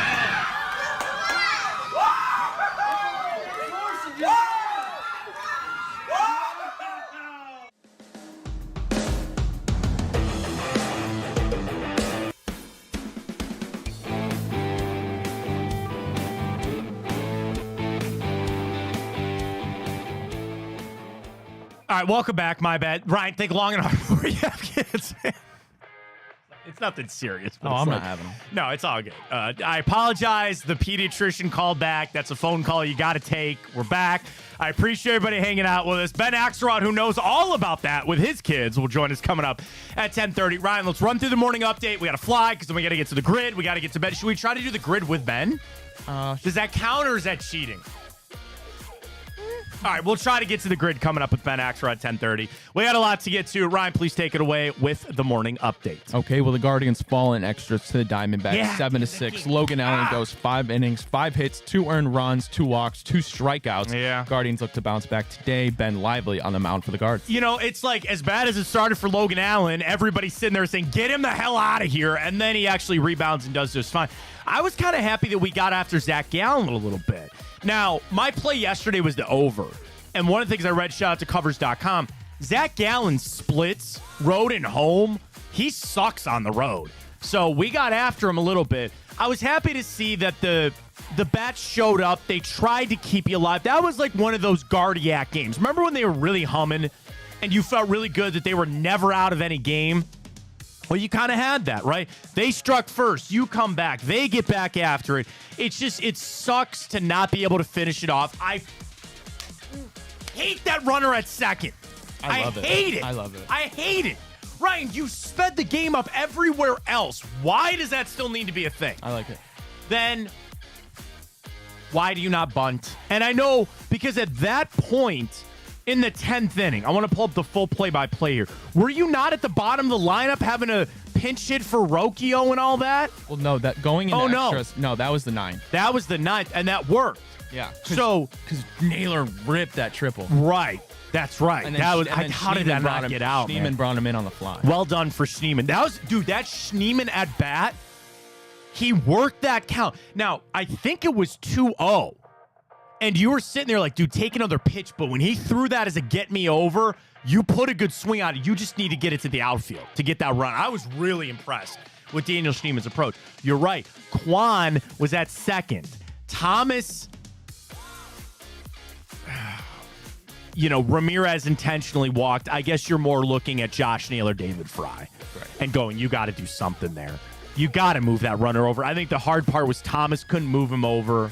No, he didn't move him over. No. No, he flew out to right. Yeah, maybe you fly out. Because again, it couldn't change. They were going to walk Ramirez, which tells you how good Jose Ramirez that they walked the winning run there. And then you're set up for what? A double play ball there at that point. But then, man, what? Don't you just then steal Jose Ramirez? I think the bunt changes so much of that. But again, I don't want to have to deal with that because I hate that runner at second. How would you steal Jose? I'm saying if it played out, let's say this. They bunt Lane Thomas. Kwan goes to third. Right. They intentionally walk Jose, still runners at the corners. You steal second to stay out of the double play. Sure. I don't know. We'll see how it goes. Andres Gimenez, though, showing up, man. He's starting to come around. And I was tweeting about what that means. Where I think Lane Thomas is your number 2 hitter. And I like Angel Martinez, but you're keeping Lane Thomas in that 2-hole. You can then drop Jimenez down. You can drop Angel Martinez down to help the middle of that lineup out a little bit. Some options for vote there, but I think it's nice that Andres Gimenez seems to be coming out a little bit. Get after it tonight. You mentioned Lively on the Hill. We will get to our parlay and our plays for that a little bit later. Alrighty, well, the White Sox are officially one of the worst teams ever. They dropped their 21st straight game. That ties the American League record after they lost 5-1 to the Oakland Athletics. Chicago's on the longest losing streak since the '88 Orioles when they also lost 21 in a row. Andre asked Rick Manning on that in the broadcast last night, is it harder to win or lose 20 in a row? Probably lose. Well, I think it's... I kind of agree with you. Lose. Because, you just need some fluky, freaky thing. And the same thing with a win streak, but, when you're just I don't know, man, because when you just show up at that ballpark and you're not feeling it and you don't want to be there and nobody's listening to Pedro Grifol anymore, and how much is that his fault? I know that's a hot topic out there in Chicago. It sucks, man. That's not good. But, hey, man, they still have one of the best. We were looking at the prospect rankings this morning, and they're top 10 for that farm system, but why they didn't trade Garrett Crochet, I don't know. Well, Matt, never lie, never cheat, never steal. I was raised with that lesson. That was Chargers head coach Jim Harbaugh at his press conference after being one of the 7 members from the 2023 Michigan football program accused of violating NCAA rules in their infamous sign-stealing scandal. No, what do you mean? He didn't know. Just scum, man. The drop a hat. I'm out of here. I did not participate, was not aware, nor complicit in those allegations. Sure, I do not apologize. My ass. Of course he knew. They all knew, and they can't prove it, so whatever, man. Alrighty, well, lastly here, Harrison Butker is the new highest paid kicker in the NFL. He got a $25.6 million extension over 4 years, 17.75 million of that deal is guaranteed. He's good at his job. He doesn't have political views that agree with a lot of us. I understand that. I didn't like what he said at that commencement speech. One thing that we need to remember in our society, if you want somebody else to understand why you're angry about something, you need to understand that they have the same right to say what they say. I don't agree at all with what Harrison Butker said, and I thought it was actually very misogynistic. I don't root for the Chiefs. Don't want to see them win anything, to be honest with you. But also, there's a line of, those are his views. There are people in the NFL that have hurt other people. There are people in the NFL that have done much worse things, and they still get paid, right? And I know that there was something I saw on Twitter that people were trying to make some comparison between Tyreek Hill and him and that kind of, because Tyreek Hill's got a very checkered past. And I would say he's much worse, right? Harrison Butker said what he believes. He has a right to believe what he wants to believe, just as I have a right to not agree with what he believes. Each your own, man. Whatever. Good for him. I'm not rooting for the Chiefs anymore, and I guess if it gives you a reason to root for against them even harder, go ahead. Do what you need to do. All right, well, you want to rip this bad boy? We got a giveaway on the line. Now, we bailed ourselves out with Wordle yesterday. We should not need that here today. 9 minutes, which lines up perfectly with Ben Axelrod joining us in 9 minutes. For the giveaway to continue, go. All right, 1,000 yards for the Eagles. Now, I was going to say LaShawn McCoy, but didn't he play for the Bucks? He did. So should I rip that? Can we think of another 1,000-yard rusher? So did Deshaun Jackson. Right? Didn't Deshaun Jackson go to Tampa? Oh, I think you meant rushing. I was like, No. Didn't he go to Tampa? I think, yeah. So if you want to do that there, then you could put... Wait, Deshaun Jackson definitely played in Tampa, right? Yes. I mean, there's... Right? Yes. Click it. Why am I saying guessing? I thought he did. I think... All right, can you think of another 1,000-yard rusher? I ripped it. Oh, yeah, you're fine. Okay, so now, yeah, go ahead. Let's go with Sean. All right, Ravens. Yep. Can we do? We can't do Derrick Henry. Why not? We just got to the Ravens. Oh, I'm such an idiot. Jamal Lewis. Yeah. Well, wait. Oh no, don't worry about it. Because Jamal Lewis also works for the Browns over there, but that's fine. We just go C-Mac. Yeah. I'm trying to think of another good former running back that would qualify for, though. For the Niners? Yeah. Frank Gore. That's what I was thinking of. All right. Browns, Eagles. Andrew Berry? No, that doesn't count.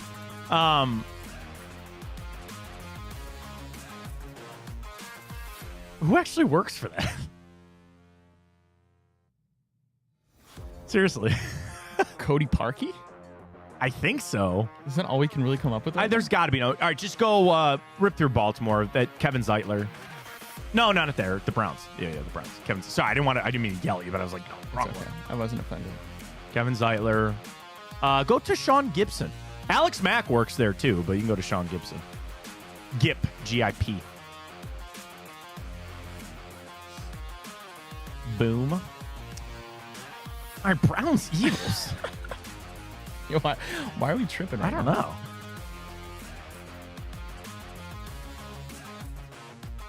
I mean, I would think Josh McCown. But are the Eagles a team he coached and didn't actually play for? Why are we tripping on this? You're right. How is there not like another notable player? You'd think there was at least one quarterback. You would think. Ugh. All right. Don't worry about it. We'll come back to it.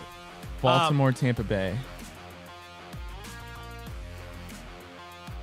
I don't know why I thought Calais Campbell for a second, but I don't think he went to Tampa.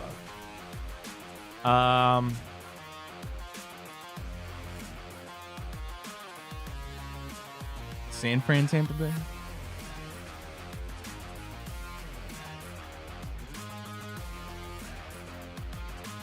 We're like in our head right now. I know. That's all right. I'm feeling pretty good about it. San Fran, Tampa Bay. Remember Josh Freeman, the quarterback? I remember him in Tampa, I would assume.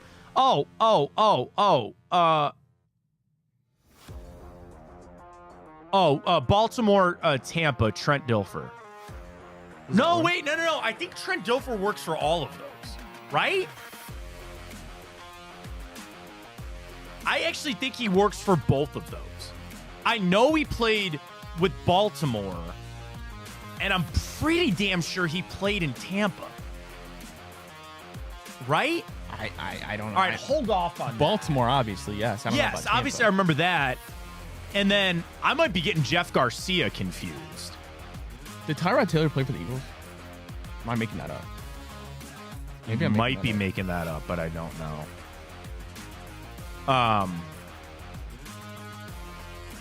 You might be making that up, but I don't. How can we not think of an Eagles-Browns? All right, you want to focus back in on that one?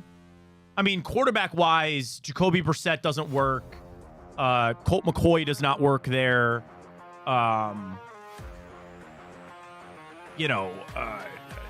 Jake Delhomme. I don't remember if he went to Philly. What? Jeff Garcia works there. For Eagles? 1,000%. For Eagles-Browns? But the problem is... Oh, no, I'm getting him and Trent Dilfer confused. Jeff Garcia. For Eagles-Browns? Yes. We're going to get roasted in the chat. It doesn't matter. All right. Okay. I think Trent Dilfer... Right? I don't know, Matt. Okay.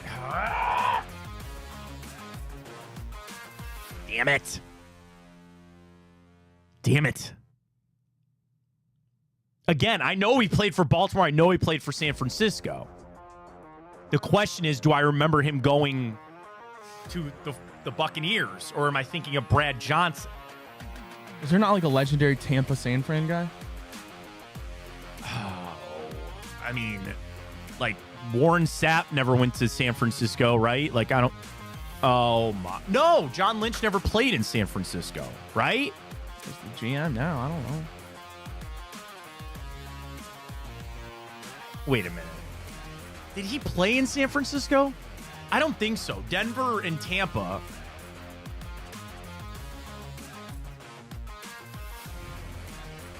This is so annoying.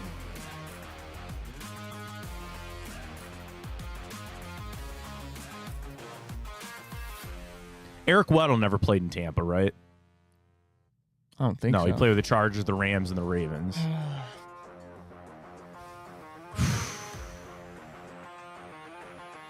Running backs. Did Jaquiz Rogers play for the 49ers? That's a deep pull there. I think so. Did Matt Breida? I know he's back with the 49ers now. Did he ever go down there to Tampa? I don't know. Did Leonard Fournette ever play for the Niners? I don't think so. No. Antonio Brown obviously doesn't work. Baker doesn't work. Jameis Winston doesn't work. Does Fitzpatrick work? I don't think so. No, he does. For what? Didn't he not play in Baltimore? Ryan Fitzpatrick? Yeah. No. When? Maybe. When would he have played? Maybe not.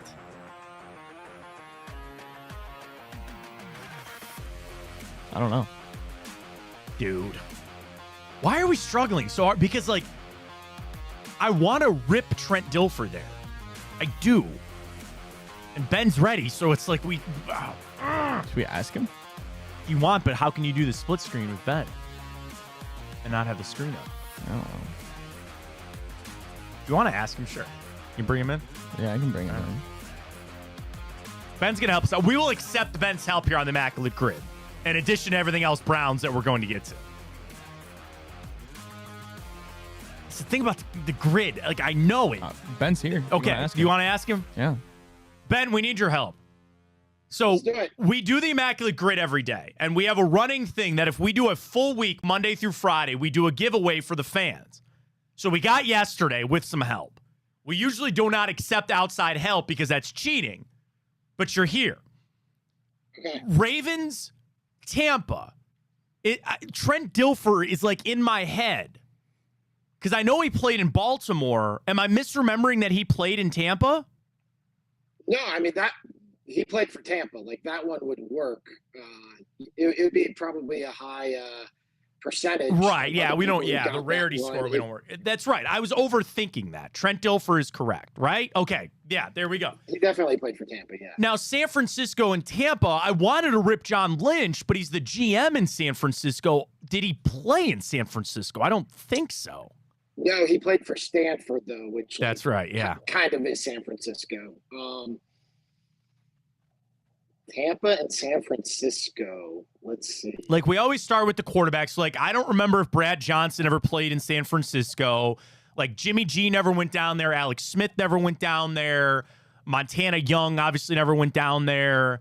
I feel like Josh Johnson, like one of those backup quarterbacks who's played for like 24 of the 32 teams. I feel he definitely played for San Francisco. You know what? Tampa or not. He did. I think he played for Tampa. He's our cheat code on that. He's usually, Right. if we can't come up with anything else, we just go with Josh Johnson. Rip it. Done, Ben. Day 2 in the books. Thank you. Let's go. Appreciate it. Let's do Let's it. go. Now we just got to do it again tomorrow, Thursday and Friday, and we'll get our giveaway out to the fans. Well, but it's not the only reason we brought Ben Axelrod on this morning from Awful Announcing was to help us out with the grid. But Ben, obviously we know a lot of news surrounding the Browns. I really wanted to have you on. I can't wait to recap everything with SummerSlam this past weekend. But you and I, as always, we agree on a lot of. I always like your tweets because you and I are on the same mindset. When it comes to this Aiyuk thing, you know, you had some tweets this morning where it's like there's something out there about this. Like it seems like there's not like a stink, but it's like there's so much information out there. It's the teams that are involved. Just what's your take this morning on this potential trade that the Browns might have with Brandon Aiyuk? Yeah, so the thing that stood out to me was when the news broke last night on Monday night that it came from a local San Francisco-based source, and then none of the other national people confirmed it until this morning. Once Mike Weiss at ESPN did, and his story was actually a little bit different. I thought the San Francisco story kind of framed it as like this is down to the Browns and the Patriots, and now it's up to Brandon Aiyuk to choose which team he wants to play for. Whereas the ESPN story was more, okay, the 49ers are listening to offers. They're talking to the Browns and Patriots. The Steelers have not met their asking price, but it didn't seem to rule out the Steelers the same way the NBC San Francisco story seemed to rule out the Steelers. So I just think when you read between the lines of a lot of this, like it just seems like San Francisco is trying to drive up the market. And it seems very clear that they want it out there that Pittsburgh has not matched whatever they're looking for. So as far as the Browns, like it's interesting because we do now have, you know, at least multiple reports confirming that they are talking to the 49ers about Brandon Aiyuk. But I think when you read between the lines of all of it, like it's not as clear cut as, hey, this is down to the Browns and Patriots, and now Brandon Ayuk's going to choose one of those two teams. I think it's still more wide open, but I do think San Francisco's getting to a point here where they want to get a deal done. Yeah, I agree with you. It sounds like they're fishing right now. That they're putting this out there. They're trying to get somebody else to bite. But time is ticking because whoever trades for him wants him in camp before we get, you know, they're not going to play in a preseason game this weekend, but get him in, get the reps in, get all that kind of stuff. To the Browns side of things, would you give up Amari Cooper and a 2 for Brandon Aiyuk? Man, in a vacuum, I think I would. I think like just Brandon Aiyuk is younger. I think he has higher upside. Like I think Brandon Aiyuk is like this polarizing player where you really, really like him or you don't understand what the big deal is because maybe the numbers aren't there. I'm in the camp of I really, really like him. I think he's really talented. I think in a vacuum, I would make that trade. I think, though, when you just look at 2024, swapping out Amari Cooper for Brandon Aiyuk is kind of a lateral move, if not maybe a slight downgrade. So from that vantage point, like I think it's a really interesting decision because I do think the Browns are in the heart of their window right now. And like 2024 is one of those years where like they have to make a push. They have to, you know, start putting this thing together and making deep runs into the playoffs. And so from that standpoint, like I don't think, if you could get Brandon Aiyuk without giving up Amari Cooper, like that would be like home run, like watch out Kansas City, watch out Buffalo, like the Browns are here. But if you're swapping them out, like it to me is kind of a lateral move. Ben Axelrod joining us. You can always read him on Awful Announcing at Ben Axelrod on Twitter. Drop a follow there for him. Back to the Cooper thing, because we had the same debate this morning, Ben, about, not say robbing Peter to pay Paul, but it's like, yeah, it's a little bit of a lateral. They have to be selling themselves on the Brown side of things of like, oh, the future, and we'll be able to have him here longer and pay him. But I go, you just traded for Jerry Jeudy, and you already kind of put your eggs in that basket. And I'm not saying that Aiyuk is as unproven as Jerry Jeudy is. But Ben, I got to tell you, to kind of what you were talking about there, I have a little wonder if he's a product of the system there, where I hold Kyle Shanahan in extremely high regard. I think he is the best offensive mind in the game right now. And I just wonder if you would get the same player. Now, I like Kevin Stefanski, and I think he's really good at his job too. But I just wonder, like, this isn't Justin Jefferson. This isn't Jamar Chase you're trading for. I know Aiyuk is good, but they just really have to be banking on there's a future here for the next couple of years. And to your point, which you said, I agree. What about the now? Sure, 2026 is fine, but what about the right now? Yeah, and I think Aiyuk is just like such an interesting, like almost a Rorschach test where you can kind of see whatever you want to see, because I think you could say, hey, like this guy is a product of San Francisco's system. I think we have several examples of Kyle Shanahan making players look a lot better than they already are.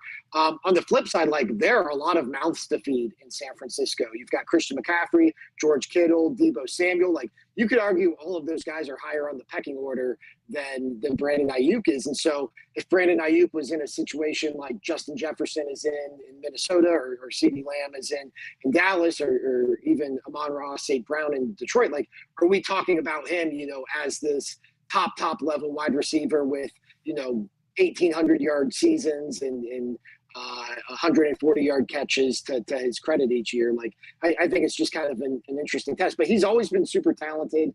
There have been some concerns with him in terms of just like maturity and reliability. So Amari Cooper is the poster child for, professionalism and being available and all of that. So I think that's an interesting discussion as well. But yeah, I just think like it's a really fascinating player. And had the Browns not traded for Jerry Jeudy, like I think this would be a lot more interesting, right? Because I think this would be like full systems go, like the Browns are in this thing. But I agree, trading for Jerry Jeudy and giving him the extension that he did, like how many resources can you realistically commit to the wide receiver room, especially considering what you're paying elsewhere on this roster? Yeah, if you could like go back and do the undo button and you're like, yep, that'd be great, because then you could keep Cooper, you'd be able to have him here. I'd try to maybe, I mean, obviously they're not going to trade him Jerry Jeudy, I don't think maybe, but there's also that element, Ben, about the cat's out of the bag now with Amari Cooper.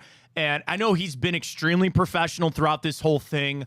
And I brought this up earlier on the show, not necessarily because I think this is an issue, but I just hadn't seen anybody else bring this up about how he handled this offseason maybe plant that seed. And I don't think the Browns were ever out there trying to trade Amari Cooper. We're calling other teams. I think this was an opportunity presented itself from the 49ers side. You've had this fall in your lap, a little bit of a gift horse, and you got to pursue that.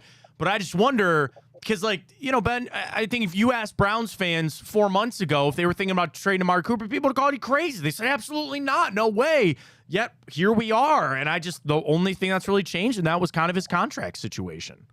Yeah, and the Browns didn't give Amari Cooper, like, the deal he wanted. They gave him a better deal than what he had in terms of guaranteed money, and now he'll have the ability to test free agency after the year without having to worry about getting franchise tagged. But, like, this is not a long-term partnership between the Browns and Amari Cooper. Like the way I read the restructuring of his contract was like, hey, we're going to move up some guarantees. We're going to let you test the waters after the season. But like, this is a 1-year deal, very much so. So I think the idea of like, well, if the Browns didn't want Amari Cooper's name out there in trade talks, they would just shut this down. Like, I think Amari Cooper is kind of an exception where both sides know what the deal is. Both sides know that this is probably their last year with each other. And they'll go from there. But I think that it's the other part of it then is Amari Cooper's contract, like the way they structured it, is very difficult to trade. They basically just already paid him all of his salary for the season. So there's just a lot that when it comes to the Browns, it doesn't add up in terms of making sense.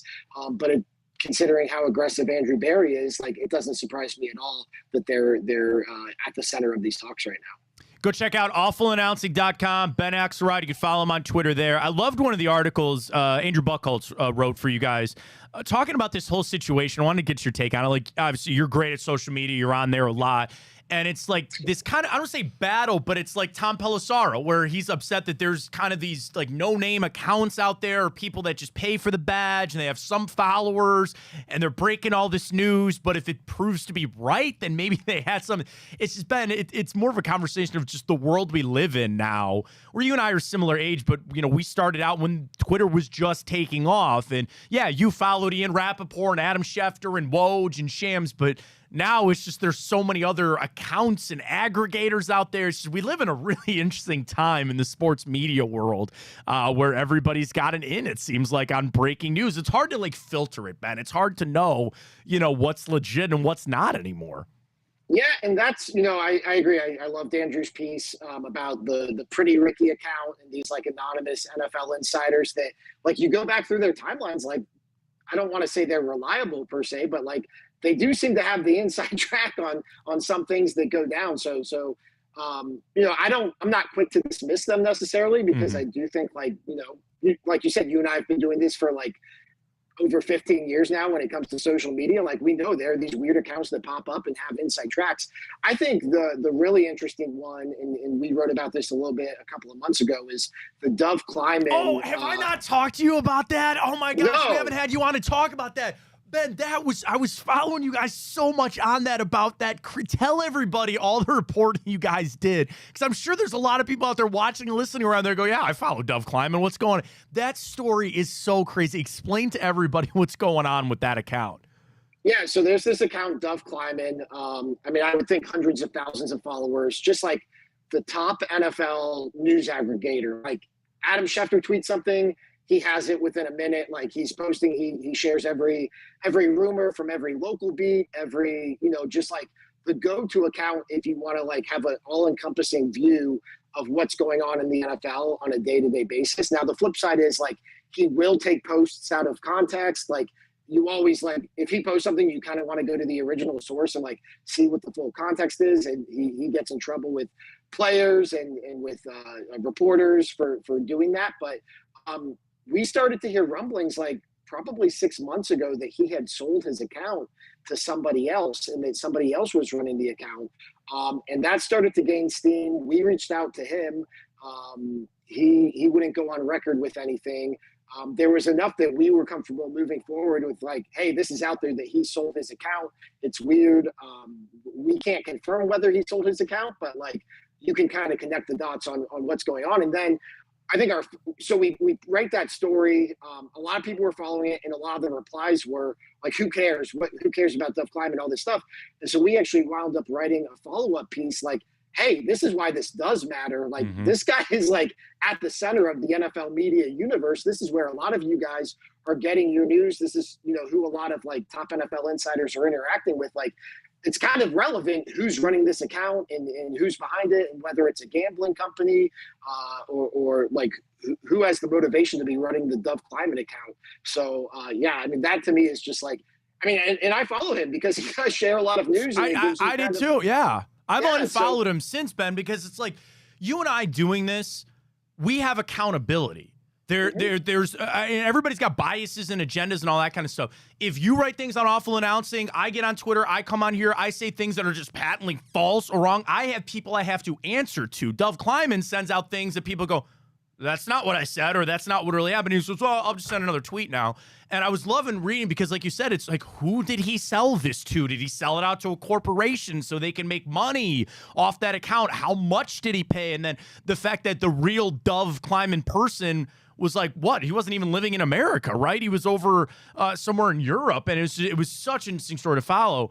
And people just trying to point out, like, I know Mina Kimes was going after her after that account, as well for everything. And that's just kind of the, I guess the unfortunate way. It's not just me sitting here like, get off my lawn guy, but it's like the world that we live in with these accounts, and you got to almost kind of do your own research. Like, instead of me seeing a tweet where I go, oh, that's true, or I know that happened. Now it's like, Now I got to vet this, or did I see it from multiple sources? And like you said, with a guy with that many followers, people are taking it as gospel when in reality, he's just sending tweets and he's got no accountability on the other side of it. Yeah, and let's go to go full circle here. Like Amari Cooper's name has not been mentioned in any of the hard reporting regarding the Browns making this trade. Right. But if an aggregator account takes it and takes speculation and makes it a fact, well, now it's out there. Now it's, getting back to Amari. I mean, it's getting back to Amari Cooper regardless, but now it's like on record, whether it's actually on record or not, that the Browns are willing to trade Amari Cooper for Brandon Aiyuk when none of us know, and there's no hard reporting to indicate that that's actually true. Yeah, it's a crazy time we live in. Ben Axelrod, awful announcing. Ben, really wanted to have you on to talk wrestling. SummerSlam was here. We saw the WWE plane land here at Burke, so I know Raw was Friday night. Just overall, Ben, how do you think Cleveland did? I saw some things that it was the most attended SummerSlam, I believe. The weather, I was so happy the weather held out for everybody there. But just tell me, man, how do you think Cleveland showed out for the big weekend there with the wrestling? Yeah, I thought Cleveland did awesome. So I'm a veteran of these trips. Like I was in Philadelphia for WrestleMania. I've gone to 4 WrestleManias now.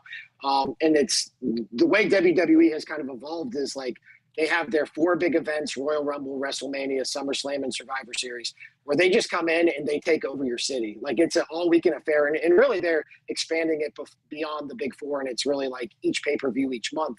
But they come in, they host SmackDown on Friday, they host the event on Saturday. They have, fan fests and they open up a big superstore and all that. And I thought Cleveland was right in line. And I thought it was cool. I obviously listened to a lot of wrestling podcasts and listening to a lot of people who came into Cleveland for the weekend. And like they were blown away by Cleveland and the hosting job that it did with the event. So, I think it was the highest gate in terms of like tickets sold for a SummerSlam. I think it was probably the second highest attended SummerSlam behind the one that was at Wembley Stadium in 1992. But Cleveland showed out, and I thought Cleveland did great. I think the experience at Cleveland Brown Stadium left maybe something to be desired in terms of having that big event feel, but I thought that ultimately Cleveland delivered, and I would imagine like we'll get more events like this in the near future. Especially if you get that dome in Brook Park, which sounds like it's going to be a thing there.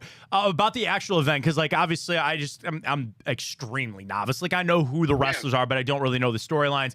How obviously the pop, like did everybody, Ben, it's such a question, not to diverge there from like SummerSlam. Like I watched the Attitude Era. So like that's like when I was really into wrestling. And even back then when there weren't necessarily blog posts or social media, but you knew you're like, all right, I think Stone Cold's showing up tonight, right?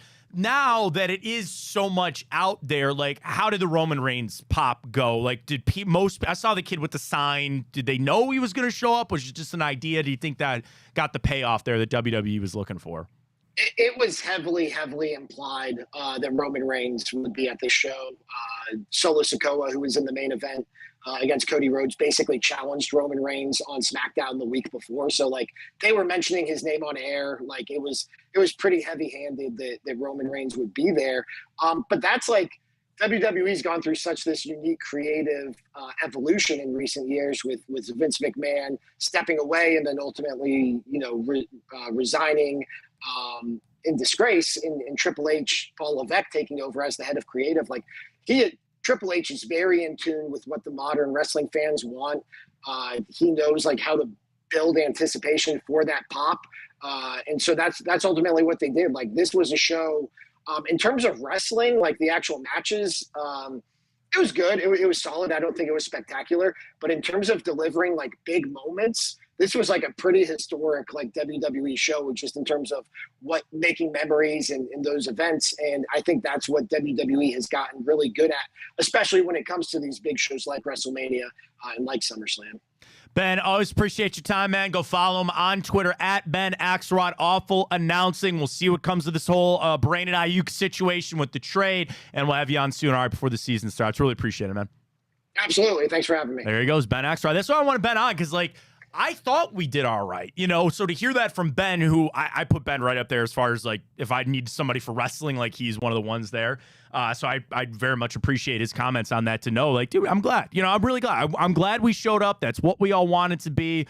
And then I'm the matches were all right. I saw the pop. I watched it online, seeing Roman Reigns. And again, I haven't watched in years, But I could see how big that kind of felt there. So well done. So I'm glad we showed up. And again, to Ben's point, I hope we get more of that. All right, we got 1,000 things to do. Yeah, we do. I don't mind going over a little 11 today, right? So do you want to do time hop today? Up to you, my friend. don't have that much. You want to just skip it? I've got movies if you want to guess the movies. All right, but we can do that maybe. All right, you want to do the movies quick? All right. Sure. First up, 2021 movie. A remake of a movie we just talked about that I was really let down by. They tried to remake it. It was okay. Squad. That is correct. The Suicide Squad. So the first one's just Suicide Squad. It sucked ass. The Suicide Squad. Okay. Next up, a film that came out this day, 2008. It's very ironic that marijuana becomes legal in the state of Ohio today. Pineapple Express. That is correct. Final one. 1999. It's about a troubled young man that sees people. Sixth Sense. That is correct. Hell yeah. Ran through that. I've never seen it, but I know the plot twist. Yes. Because there are some movies you can only ever watch once, and then it's spoiled for you. Shutter Island. You can never watch Shutter Island the same again. Memento's like that. Yeah, Memento, I'm assuming The Sixth Sense, never seen it, but it is what it is. All right, so there's our quick timeout. We'll get to our plays. You got to fill the bracket out. Yes. Let's do that. Here's the bracket. We're going to do it live right here on the show. Last minute suggestions for the best Browns camp player / obscure player of all time. Devin Kajus is a very clear number one seed on this. I think close to being a number one seed has also got to be Damian Sheehy Giuseppe. How do you spell that? Hang on. Damon. I'm seeing his last name. All right, Sheehy. SHEEHY Giuseppe. GUISEPPE. Damian Sheehy Giuseppe. Okay. Reflog has asked that Josh Lenz be a number one seed. How do you spell that? Just Josh, last name L-E-Z. L-E-N-Z. Sorry, L-E-N-Z. I know Ben Gay, unfortunately, recently passed away, but we're going to put him in honor on this list. Is it one seed? You can. Yeah, I think that's fine. I think this one's hard because of, like, number one seeds and all that kind of stuff. Throw him in there. Let's do that. Ben Gay. All right, I'm just going to throw names. Austin Watkins got a lot of votes in that. Put him in the group 3 with Josh Lenz. Do a couple receivers there. Austin Watkins. We should have done by position, but that's okay. All right, I'm going to give you another one here. There were a couple requests for Bob Wiley's gut. If you want to put it in there, we can. Put that in the... No, that's going to win. Okay, fine.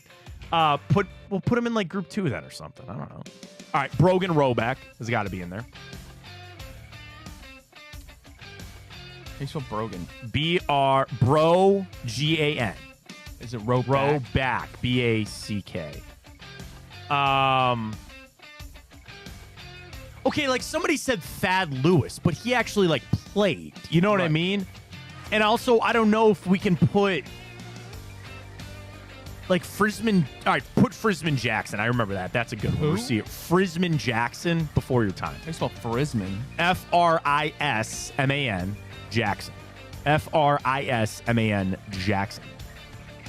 Several votes for Chad Stadium Mustard. No, I'm just kidding. His name's Chad Mustard. He was a tight end. Put him there. That's fun. Shane Wynn is another one. That's a good one. W-Y-N-N. Just Shane? like the Shane Wynn. Just like the sportsbook. Wynn Sportsbook. W-I-N-N? No, W-Y-N-N. Sorry, is that what you said? I thought you said I. No, W-Y-N-N. Jordan Leslie on this list. I don't know any of these people. I know. Well, that's the whole point. It's meant to be the What is it? Jordan Leslie? Leslie, like the name. L-E-S-L-I-E. Somebody said Willie Snead, which people forget he was on the Cleveland Browns. He was. I didn't know that. Yeah. Willie Snead. A lot of receivers here. Willie Snead the fourth? Yeah. Carlton Mitchell. It's a good one. Go back to Riz's famous freak out on that. Carlton Mitchell? Carlton Mitchell. What's his freak out? Oh, Riz had like a famous rant about how he was sick about talking about the future of like Carlton Mitchell and like that he deserved to be cut. So that was pretty much it. All right, 3 more. Oh my God. I'm just gonna. If we don't want to include Bob Wiley's gut, I'm fine. I don't know. I mean, oh my God, who is the other? I'll put him in group 4. Okay, that's fine.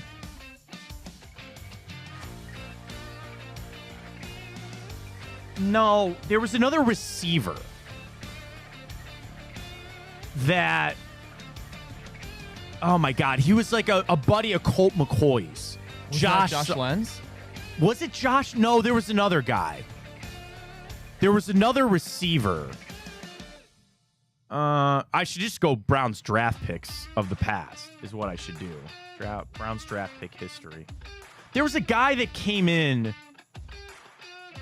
with, I think, Colt McCoy. Do you want to put... I'm just going to rip some names. Tell me stuff. Demetric Felton, Damian Ratley, Matthew Days. Remember him? Jordan Payton. Oh, Scooby Wright. You should probably put Scooby Wright on there. We need some defensive love in here. Put Scooby Wright in there. Ifo Ekpreolamu. That's a funny one. Pierre Desir, Terrence West, Armani Bryant, Jamoris Slaughter never even played for the Browns. Scooby Wright? Yeah, you don't remember Scooby Wright? No. Linebacker out of Arizona. That he's just Scooby, right? Just Scooby. Yeah. Mm-hmm. Yep. 2 more. See, like, Mohamed Masqua doesn't count. You know what I mean? He he played. Cindric Steptoe. Oh, man.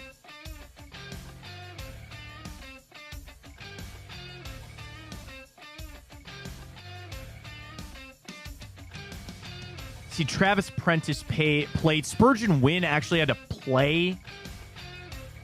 Dude, oh my God. I want to say it was like 2014 Browns training camp roster. Let's see if I can find that.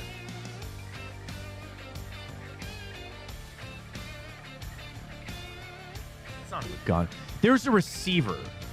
Edwin Baker, the touchdown maker. Remember him? No. I can't say I do. Dude, this is going to annoy me so much.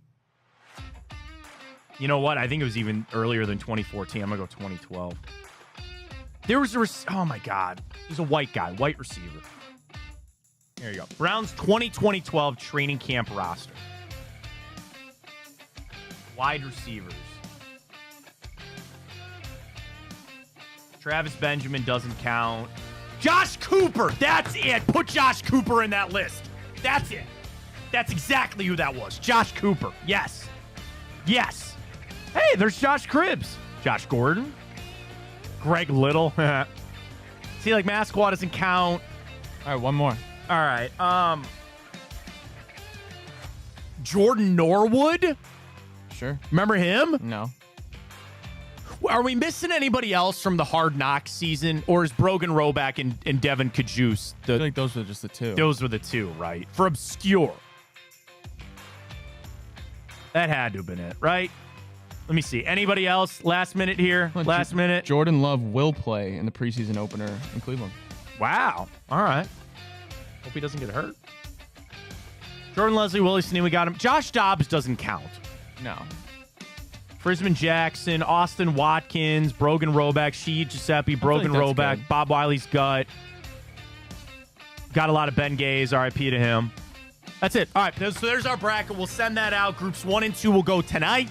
Groups 3 and 4 go tomorrow. Are you ready to go tonight? Guards taking on the Diamondbacks. Can we end our losing streak? Guards on a little bit of a streak here.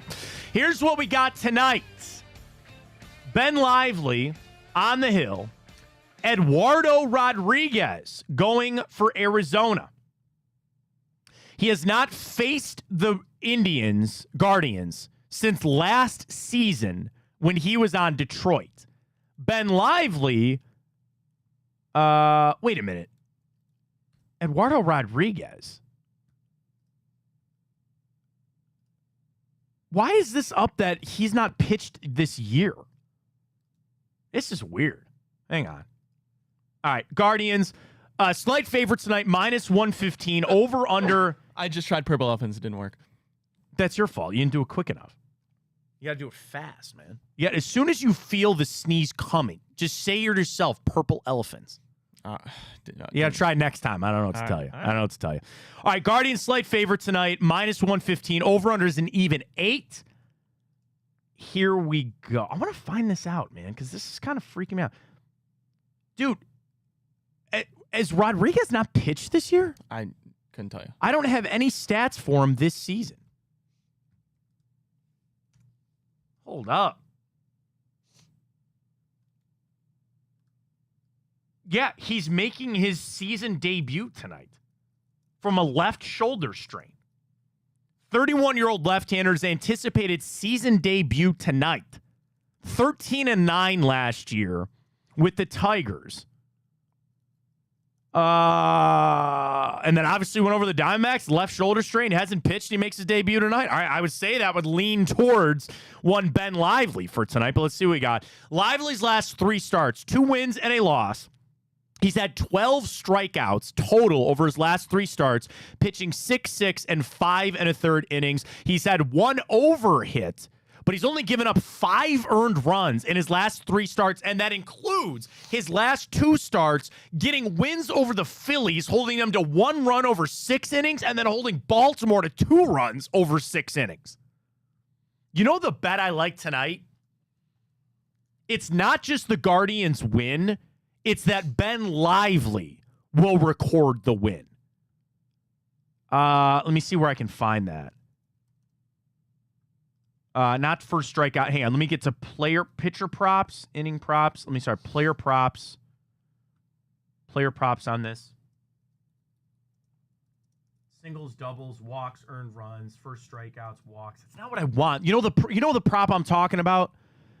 You can bet on that player to record the win. I want to do that.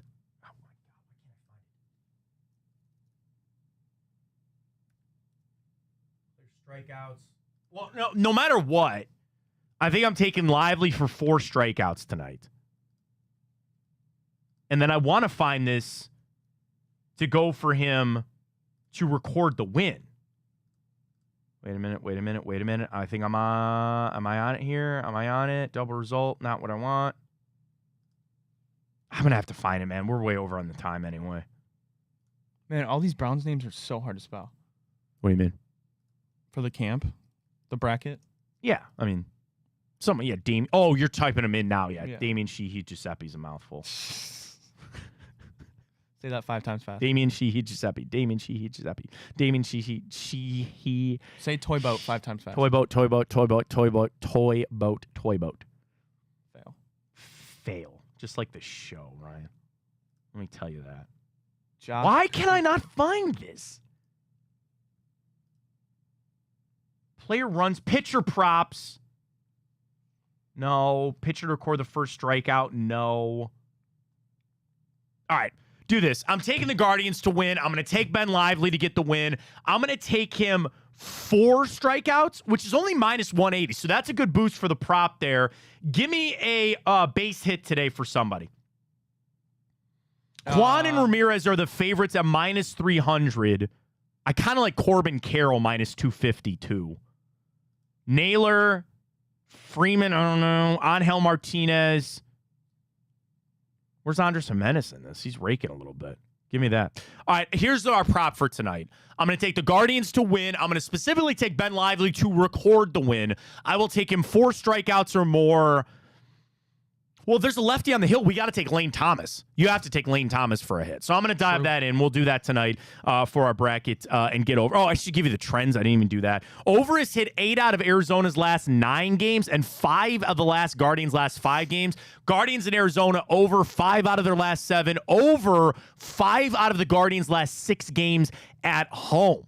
which is a good stretch. Here's the problem. Arizona 8-3 in their last 11 games against the Guardians. They're 6-1 in their last 7 and 5-1 straight up in their last 6 on the road. Going to be a tough one. I'm just going to go with that. It's Rodriguez's first start. He's a lefty. You've got to take Lane Thomas for a hit tonight, and I'll sprinkle that in with a few other things. What's your vote for today for Group 1 and 2? Pull the groups back up for me so I can see them. Oh, guess can't really see that. Yeah, that's fine. Just well, I can just, they're on Twitter, right? Yeah. So I'm going to go to the tweets. At Matt Fontana Show drops file there. I'm going to go Josh Cooper because I wanted to put him in there, so he's going to be my guy. And in Group 2, Sheehy Giuseppe? Oh, I'm sorry, Group 2, I went Josh Cooper over Sheehy Giuseppe because I put him in there, so I had to vote for him there. Devin Kajus, Brogan Robeck, Shane Wynn, Scooby Wright.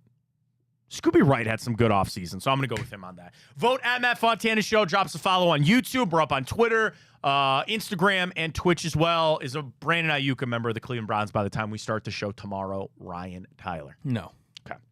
We'll join everybody 9 a.m. tomorrow. Appreciate everybody joining us. Big show for us today. Really appreciate you tuning in with us. Coming for all your Brown stuff right here. Thanks to Ben Axelrod for joining us. We're back tomorrow at 9 a.m. For Ryan Tyler, I'm Matt Fontana. As always, take it easy.